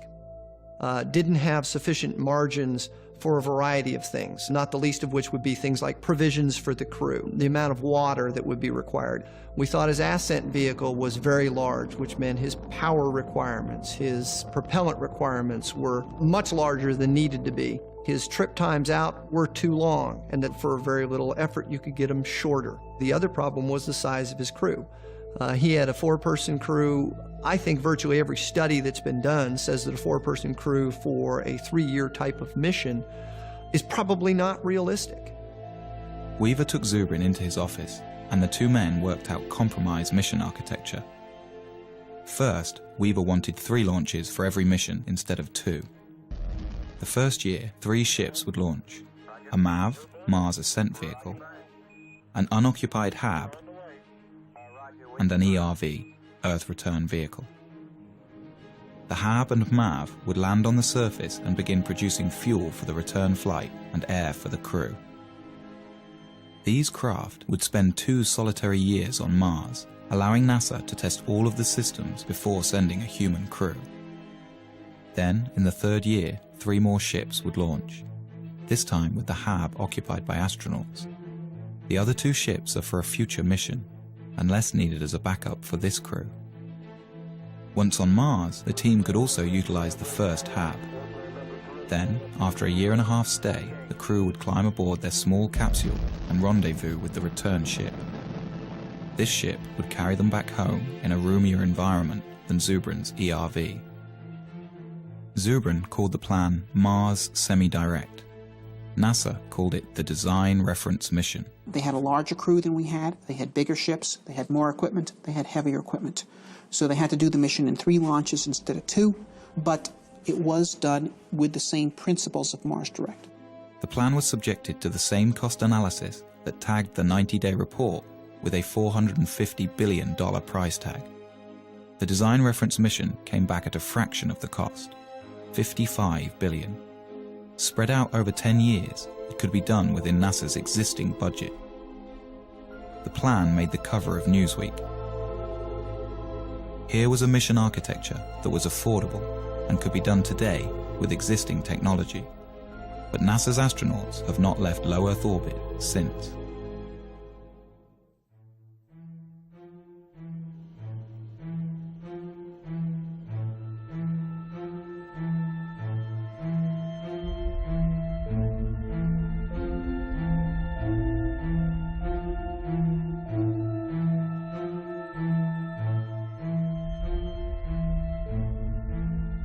With the completion of the International Space Station and the retiring of the Space Shuttle program, a debate rages over the future of space exploration. Should NASA continue to focus on low Earth orbit, developing technologies for the future? Or should NASA have a goal, like it did in the 1960s with Apollo? The way we got to the moon was by a presidential imperative that demanded that NASA get to the moon within a decade. So NASA was forced to sit down, design a plan for how to do that, and then fly the mission. Since that time, without the presence of a driving imperative, We engage in basically a random set of constituency-driven programs which are justified ad hoc afterwards by the argument that they could prove useful at some time in the future when you actually have a plan to go somewhere. I think NASA has focused on a steady process where the government can't just pull the plug on their funding. I think the Apollo cancellation was very traumatic for NASA, and it really transformed NASA from what it was in the 60s to more of what it is now. If you have a singular program like going to Mars, then it is very vulnerable to having its funding pulled. NASA must be destination-driven. It is the only thing that allows the agency to be productive. NASA was 100 times more productive when it was destination-driven than in the period that it has not been. And we have stagnated in NASA since 1973. 30 years, more than a generation, has been wasted.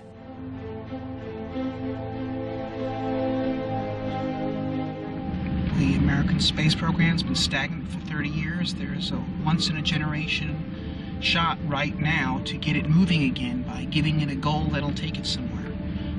So the stakes today are high.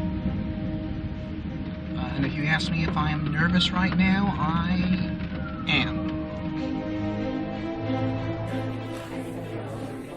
Dr. Zubrin. Why is NASA stuck in low Earth orbit? The problem with NASA's lack of current achievement is not money. The problem is lack of focus, it's lack of a goal. It shouldn't be humans to Mars in 50 years. It should be humans to Mars in 10. We can do this. We do not need gigantic nuclear electric spaceships to send people to Mars. That is pork, it's nonsense. The primary question I get from the American people is, why aren't we doing this? There's a big sense of disappointment, almost verging on a sense of betrayal. The purpose of spaceships is to actually travel across space and go to new worlds, not to hang out in space and observe the health effects from doing so. Dr. Zubrin, in your testimony, you were very passionate on it, but you also were mad. You're mad we haven't done this, or that this vision has been stolen from a generation? I guess you could say that. It's like Columbus coming back from the New World and Ferdinand and Isabella saying, so what, forget it, burn the ships. Okay, you know, that's what has happened in this country.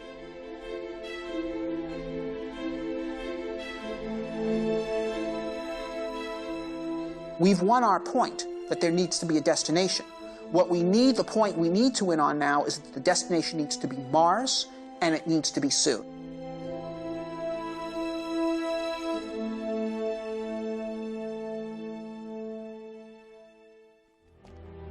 The movement to send humans to Mars in the near term began at the University of Colorado in 1978.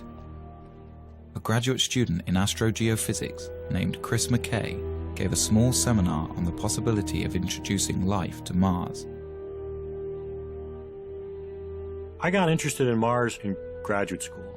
I entered graduate school the same year that Viking landed on Mars and sent back these images, and it sent back data that showed all the elements needed for life are here on this planet, and yet there's no life here. I thought, well, that's odd. It's sort of the lights are on and nobody's home. And I thought, well, that's curious. So some of my other grad students and I, we sort of got together to talk about, well, if there's no life on Mars now, could we put life there? And that evolved also into the question, well, maybe there was life in the past, and so we could find fossils, evidence of it. Well, how would you do that? Well, you do that by sending people there. Together with fellow graduate students, the group decided to put together a small conference to discuss the matter of human Mars exploration. We basically just started a forum. We invited everybody from all the NASA centers and from all the universities that were involved in it, and they all came. And it really was, in retrospect, I realized a very important step toward building a consensus for human exploration of Mars. In 1996, I published my first book, The Case for Mars, and the response was phenomenal. I got 4,000 letters from all over the world. I had Parisian bankers and 12-year-old kids in Poland and firemen from Saskatoon and astronauts, and they're all writing me and saying, how do we make this happen? Bob Zubrin came to the third Mars conference and got very much involved. And he was willing and interested in forming a society, forming a group and organizing. He said, look, if we could pull these people together, if we can get them to work together, we could have a force that could actually make humans to Mars happen. The group formed the Mars Society. Robert Zubrin became the president. They held their first convention in 1998. The convention was just magic. We had no idea how many people were coming. They were there not just from the United States and Canada and Europe. They were there from Israel. They were there from Mozambique. They were there from New Zealand. It was astonishing. Since its inception, the Mars Society has attracted members worldwide. Derek Shannon is the head of the Southern California chapter. He's met with political leaders from all over the country. If you make them look at the whole Mars vision in historical terms, it becomes a much easier sell. How will the Martians remember our century? They're probably not going to remember our deficit, our wars, our healthcare. Those will be footnotes. What they'll remember is that out of all of human history, there came a generation that decided to take this amazing step out into space. And if you tell politicians that they're the ones whose names actually get to be remembered, that's when, hopefully, the space program starts going somewhere. In order to further the knowledge necessary for a manned mission to the Red Planet, the Mars Society has been building research stations around the globe, all of them based on the design of Zubrin's HAB module. Most recently, the Society set up a desert research station in Utah. Here, international researchers and aerospace students come to do experiments under the harsh desert conditions and learn what's necessary to keep a Mars crew alive and productive. Basically, what we're doing here is undergoing analog studies. Crews of up to 6 people at a time come together to live in a full simulation environment for up to 14 days. So what that means is every time we go outside the HAB, people have to don spacesuits. They have to depressurize. When we go outside, they're called extravehicular activities. They can only be of a certain duration due to the air supply. We have to recycle all our water and basically have our own food as well.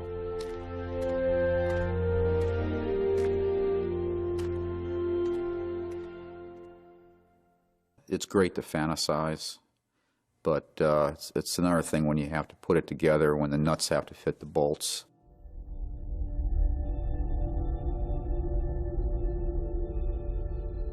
Like the Apollo missions to the Moon, sending human beings to Mars will mean putting people in harm's way.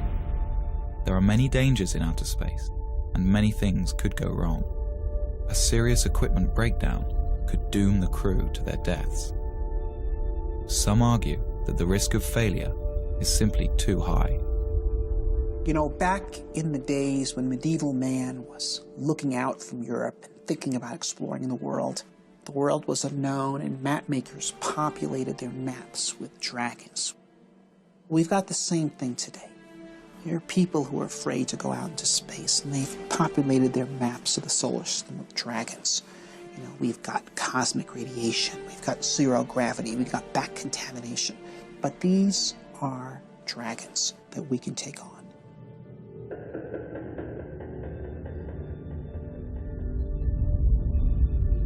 There are 2 kinds of radiation astronauts must contend with in outer space: solar flares and cosmic rays.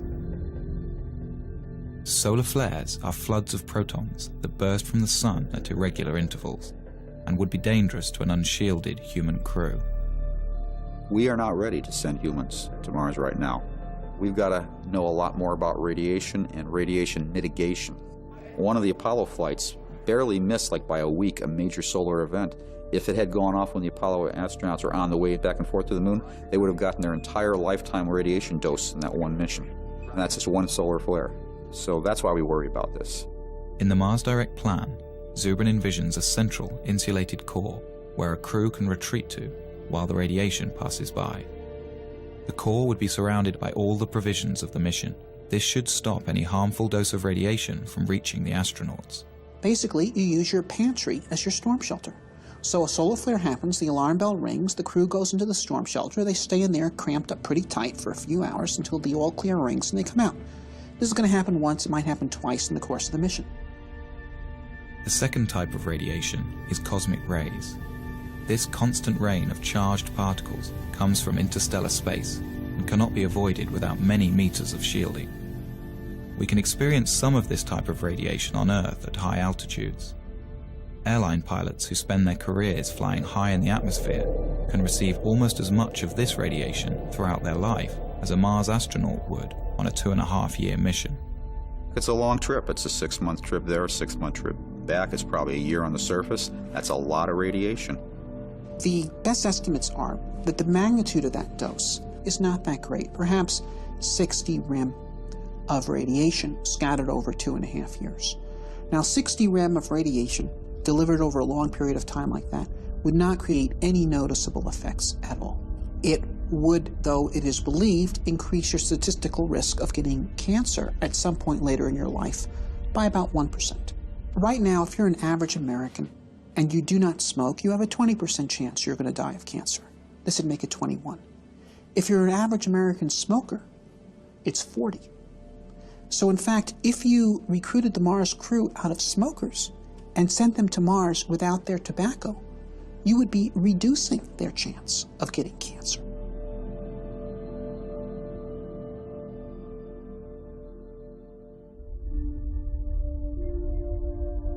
With the immense distance from Earth, never before experienced by a human being, with the constant dangers of outer space surrounding their small, life-sustaining craft, and with nowhere else to go, the psychological impact on a crew could be severe. Fear is real. I mean, it would be, to me, abnormal for a person to not feel the fear of getting on a rocket and launching into space and going to Mars. So I think fear is a very normal thing that all astronauts, in fact, are supposed to have. And I would be afraid to fly with someone who does not have fear. Some psychologists worry that cabin fever could set in, and the crew might literally go crazy. The human Mars mission is a more rigorous and difficult condition than most of us experience in daily life. But it is hardly a more difficult situation than many people have endured throughout human history. We could compare the Mars crew to the crew of 19th century or prior sailing vessels, many of whom were away from home for 3 years or more than 3 years, under conditions in which they're eating extremely bad food, without any medical knowledge to support their health, commanded by brutal officers. In every respect, the crew of a human Mars mission, with the full support of mission support and the whole world cheering for them and great rewards awaiting for them in life upon their return, is in a vastly superior condition. The Mars Direct crew will spend most of their time inside the 2-story hab, carefully designed to promote psychological well-being despite the confinement. The space where I think everybody would spend the most time, just like a lot of homes on Earth, would be the galley wardroom area. There would be chairs, a table, some kind of large screen for entertainment. You would have individual staterooms about 4 or 5 feet wide. The ability for them to communicate with loved ones, with colleagues on Earth, I think will be almost unlimited. A Mars crew will need to be carefully chosen and thoroughly tested to ensure their ability to handle the extreme isolation. Wow, what a place. What a view, isn't it, John? It's absolutely unreal. John Young, who went to the moon, used to say that he could cover the Earth by just lifting his thumb up to it. And he says that when you go to Mars, you are going to redefine the concept of loneliness. And so it is very important that the crew be well balanced and well chosen so that they can support each other. Whoever gets picked to go, they will have to learn to live together for 2.5 years.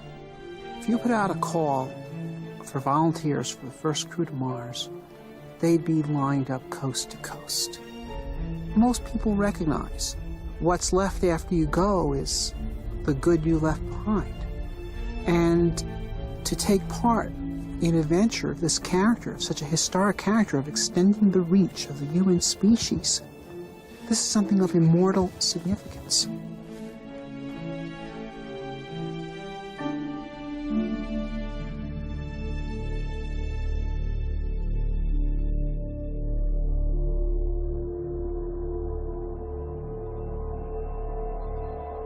One of the most bogus threats associated with the Mars mission is the so-called back contamination issue, which is this notion that you go to Mars and discover these virulent disease organisms that you bring back to Earth and destroy all life on Earth.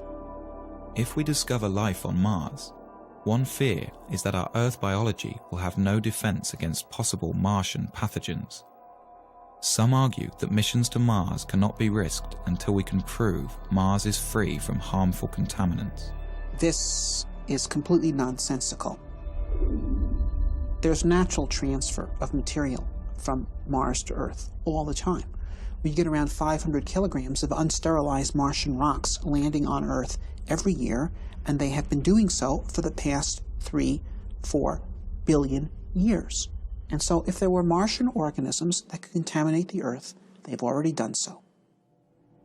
Although the prospect of Martian diseases seems remote, lawmakers have required that NASA create elaborate protocol to ensure that any extraterrestrial material stays contained. And like the Apollo astronauts, who spent 17 days in quarantine after their return from a sterile moon, a Mars crew will have to be thoroughly tested for any harmful Martian pathogens. The probability is infinitesimally tiny. But nevertheless, this is our home planet and it's extremely important and we have to protect it. The idea of a pathogen on Mars is clearly ridiculous because there is no megafauna or megaflora on Mars for pathogens to infect. So it is impossible to propose a credible life cycle for a Martian pathogen. The diseases that afflict us have been co-evolving with us and our ancestors and near relatives for the past 3 billion years, and they are specifically designed to live inside the habitat of the human body and to overcome its defenses, and they've been engaged in an arms race with the human defenses for those 3 billion years. This is why humans do not get diseases from distantly related species. For example, I don't know of any person who has ever contracted Dutch elm disease, and trees don't get colds.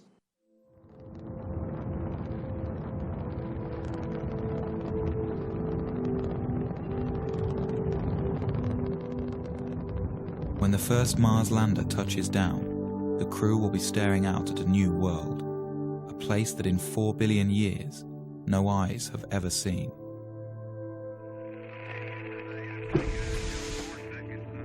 The crew won't be alone.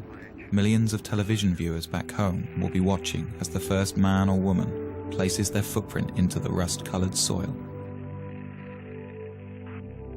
The crew will savor these moments, for here, someday, a new branch of civilization might begin, and future Martians will remember and celebrate this day.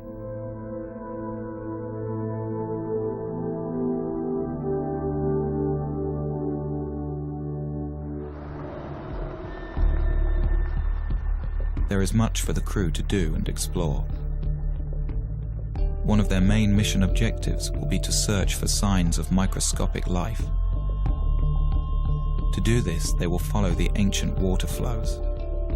For on Earth, where there is water, there is life.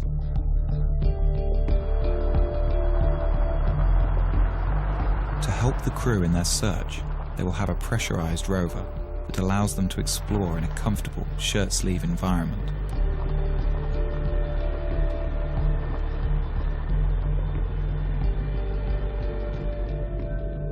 This means the crew can examine a vast area around the landing site during their 18-month stay. And there is much to explore. Mars has 58 different kinds of topography and a surface area equivalent to all the continents of Earth combined.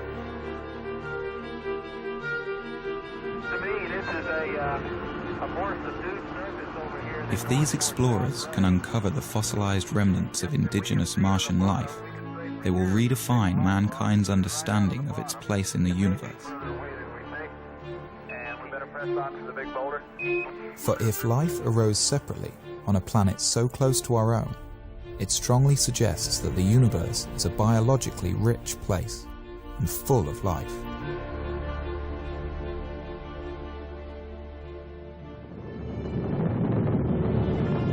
For some, the ultimate question of Mars, though, is will there be human settlements on the planet? Will Mars become a new branch of human civilization?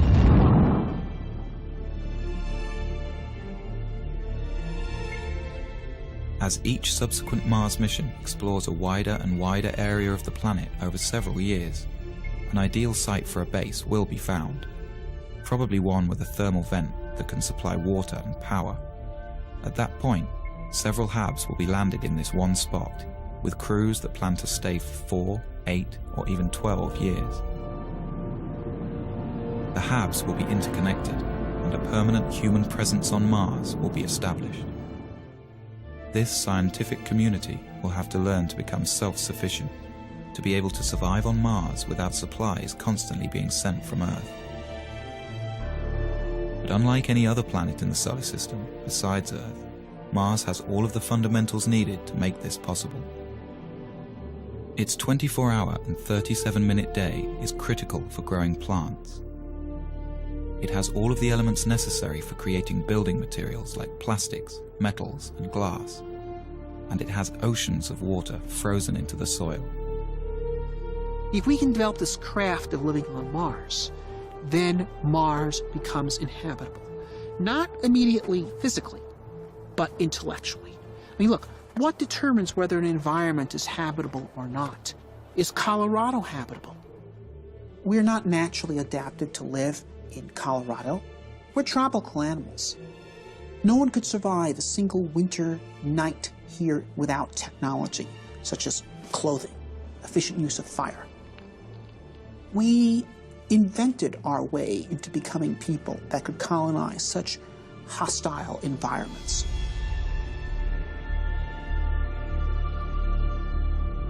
Eventually, with a lot of ingenuity and invention, the scientists will learn to live off the land.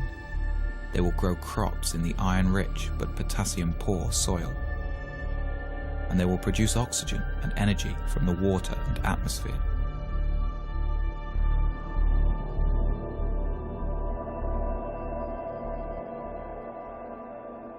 Sooner or later, children will be born, the first true Martians. They will grow up to see Mars as their home.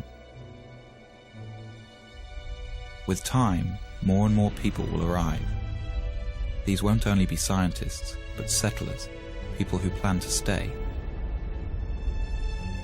They may come for all kinds of reasons, but to them, Mars will be a chance to start over, to build a new life for themselves. The well of human social thought is not exhausted by the present age, and I don't think will ever be exhausted. There will always be people with new ideas on how humans should live together. With Mars so far away, the hold of Earth governments on their colonies will be tenuous. The Martians will need to govern themselves. Mars is not going to be a utopia. Mars is going to be a lab. It's an open frontier. It's a place where things are going to be tried out. I think we'll see a lot of noble experiments on Mars. Perhaps some of these Martian colonies with their novel ideas based on the best thought the 21st century has to offer, maybe they'll find ways in which humans create society that are more humane and offer more opportunity for human potential.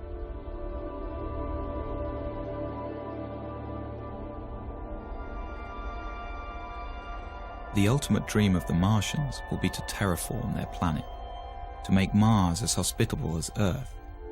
This may not be as big a fantasy as it seems. Here we are on Earth, a world that's very sophisticated and developed and complete. And anything we do is just a subtraction. It's because we live in such a biologically rich planet. When we go to Mars, we have an opportunity that we don't have on Earth. Here's a planet that's died. Here's a world that's not full of biology, probably doesn't have any at all. Well, there, we can actually do something to help. Once there are large human settlements on Mars that will have significant industrial capability, we could actually start addressing ourselves to the question of transforming the Martian environment itself, terraforming Mars, as it's called, because Mars was once a warm and wet planet, and it could be made so again through human engineering efforts. With daytime temperatures in the Martian tropical zone averaging around 0 degrees centigrade, and with an atmosphere only 1% as thick as Earth's, exposure to these elements by a human without a spacesuit would be instantly fatal. The first step to terraforming Mars and bringing it back to life will be for the Martian colonists to warm up their planet. Well, we know how to warm up planets. We're doing it on Earth by putting gases in the atmosphere. On Earth, it's not a good idea to warm up the planet. The temperature was just fine, thank you. We don't need it any warmer here. But in principle, if you could trap the sunlight reaching Mars today, every single photon that's hitting Mars, Mars would warm up in about 10 years. Well, obviously you can't trap every single photon that's hitting Mars, but you can trap about 10% of them with the greenhouse effect. So that would imply that Mars could warm up in about 100 years. Well, 100 years is a long time, but it's not astronomically long. One idea is to build small, automated factories that produce super greenhouse gases with no ozone-depleting side effects. Although these gases would be unwelcome on Earth, for the Martians they would be an efficient way to trap heat. Then within a few decades, we would raise Mars by more than 10 degrees centigrade. And if you did that, that would cause massive amounts of carbon dioxide that is currently absorbed into the Martian soil to start to outgas. Carbon dioxide is also a natural greenhouse gas. As it builds up in the atmosphere, more and more heat will be trapped, which will in turn cause more CO2 to outgas. The process will become automatic, and as the atmosphere thickens, Mars will eventually reach a state of equilibrium and stay warm naturally.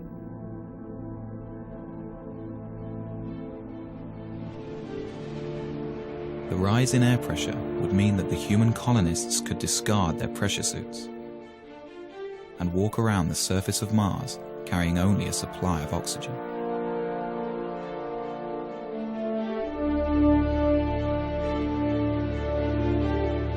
And as the temperatures rise on Mars, water frozen into the soil will begin to melt out. And for the second time in its history, Mars would have liquid water on its surface. Dry Martian rivers will start to flow. Seas will rise, and there will be rain clouds in the skies.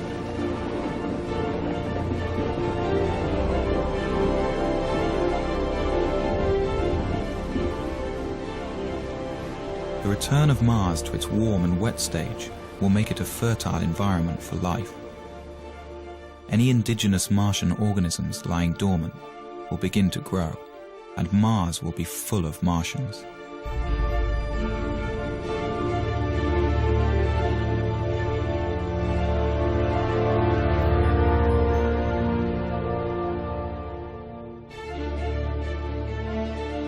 If no native life emerges, or that life is all dead, then humans could begin addressing the idea of bringing life from Earth. At first, it would be simple organisms, perhaps genetically engineered, that would thrive in the Martian environment. Then more complex plants could be introduced. The plants would be right at home in the carbon dioxide atmosphere, and with no competition and a whole planet to cover, they could transform Mars into a green world.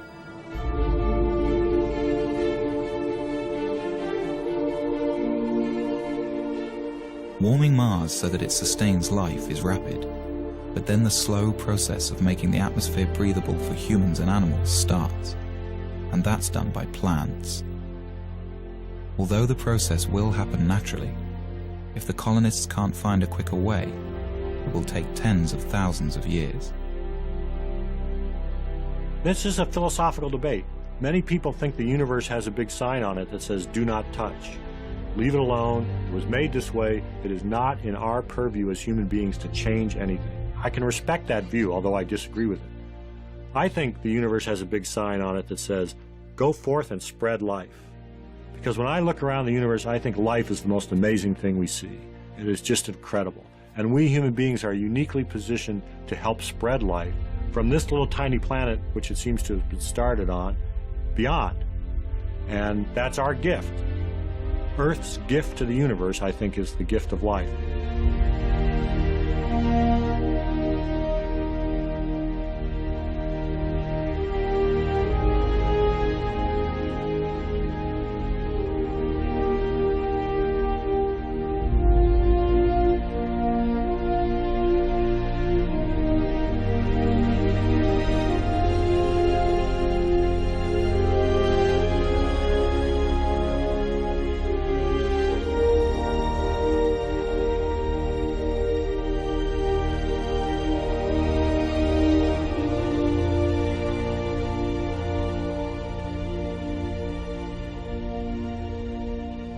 This scheme for terraforming Mars is based on 20th century notions of engineering. I don't think it is how Mars will actually be terraformed. What you have here is a 20th century mind trying to address a 22nd century problem. And so I think Mars will be terraformed by the 23rd century, not by the 33rd, by the 23rd. Things that would seem utterly fantastical to us is how it will actually be done. But it'll be done. We're at a crossroads today. We either muster the courage to go or we risk the possibility of stagnation and decay. The exploration of the solar system and expanding of life to the rest of our solar system and someday beyond is the kind of thing that will keep our civilization going. We're explorers by nature. Eventually we will go to the stars. And the question is, when will we start? I think a manned-Mars mission could happen within 15 years. Some days I'm very optimistic. I think we can do it in 10, maybe 15 years. Other days I see all the political things that go into the space program. I look back on the 30 years we've been bogged down, and I get more negative about it, and I say it's going to be another 3 decades or 4 decades.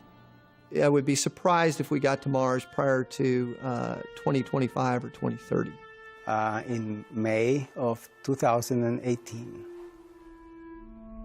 Understanding the various political obstacles that exist and what we need to fight through to get the program started, I believe that we will be on Mars by 2020.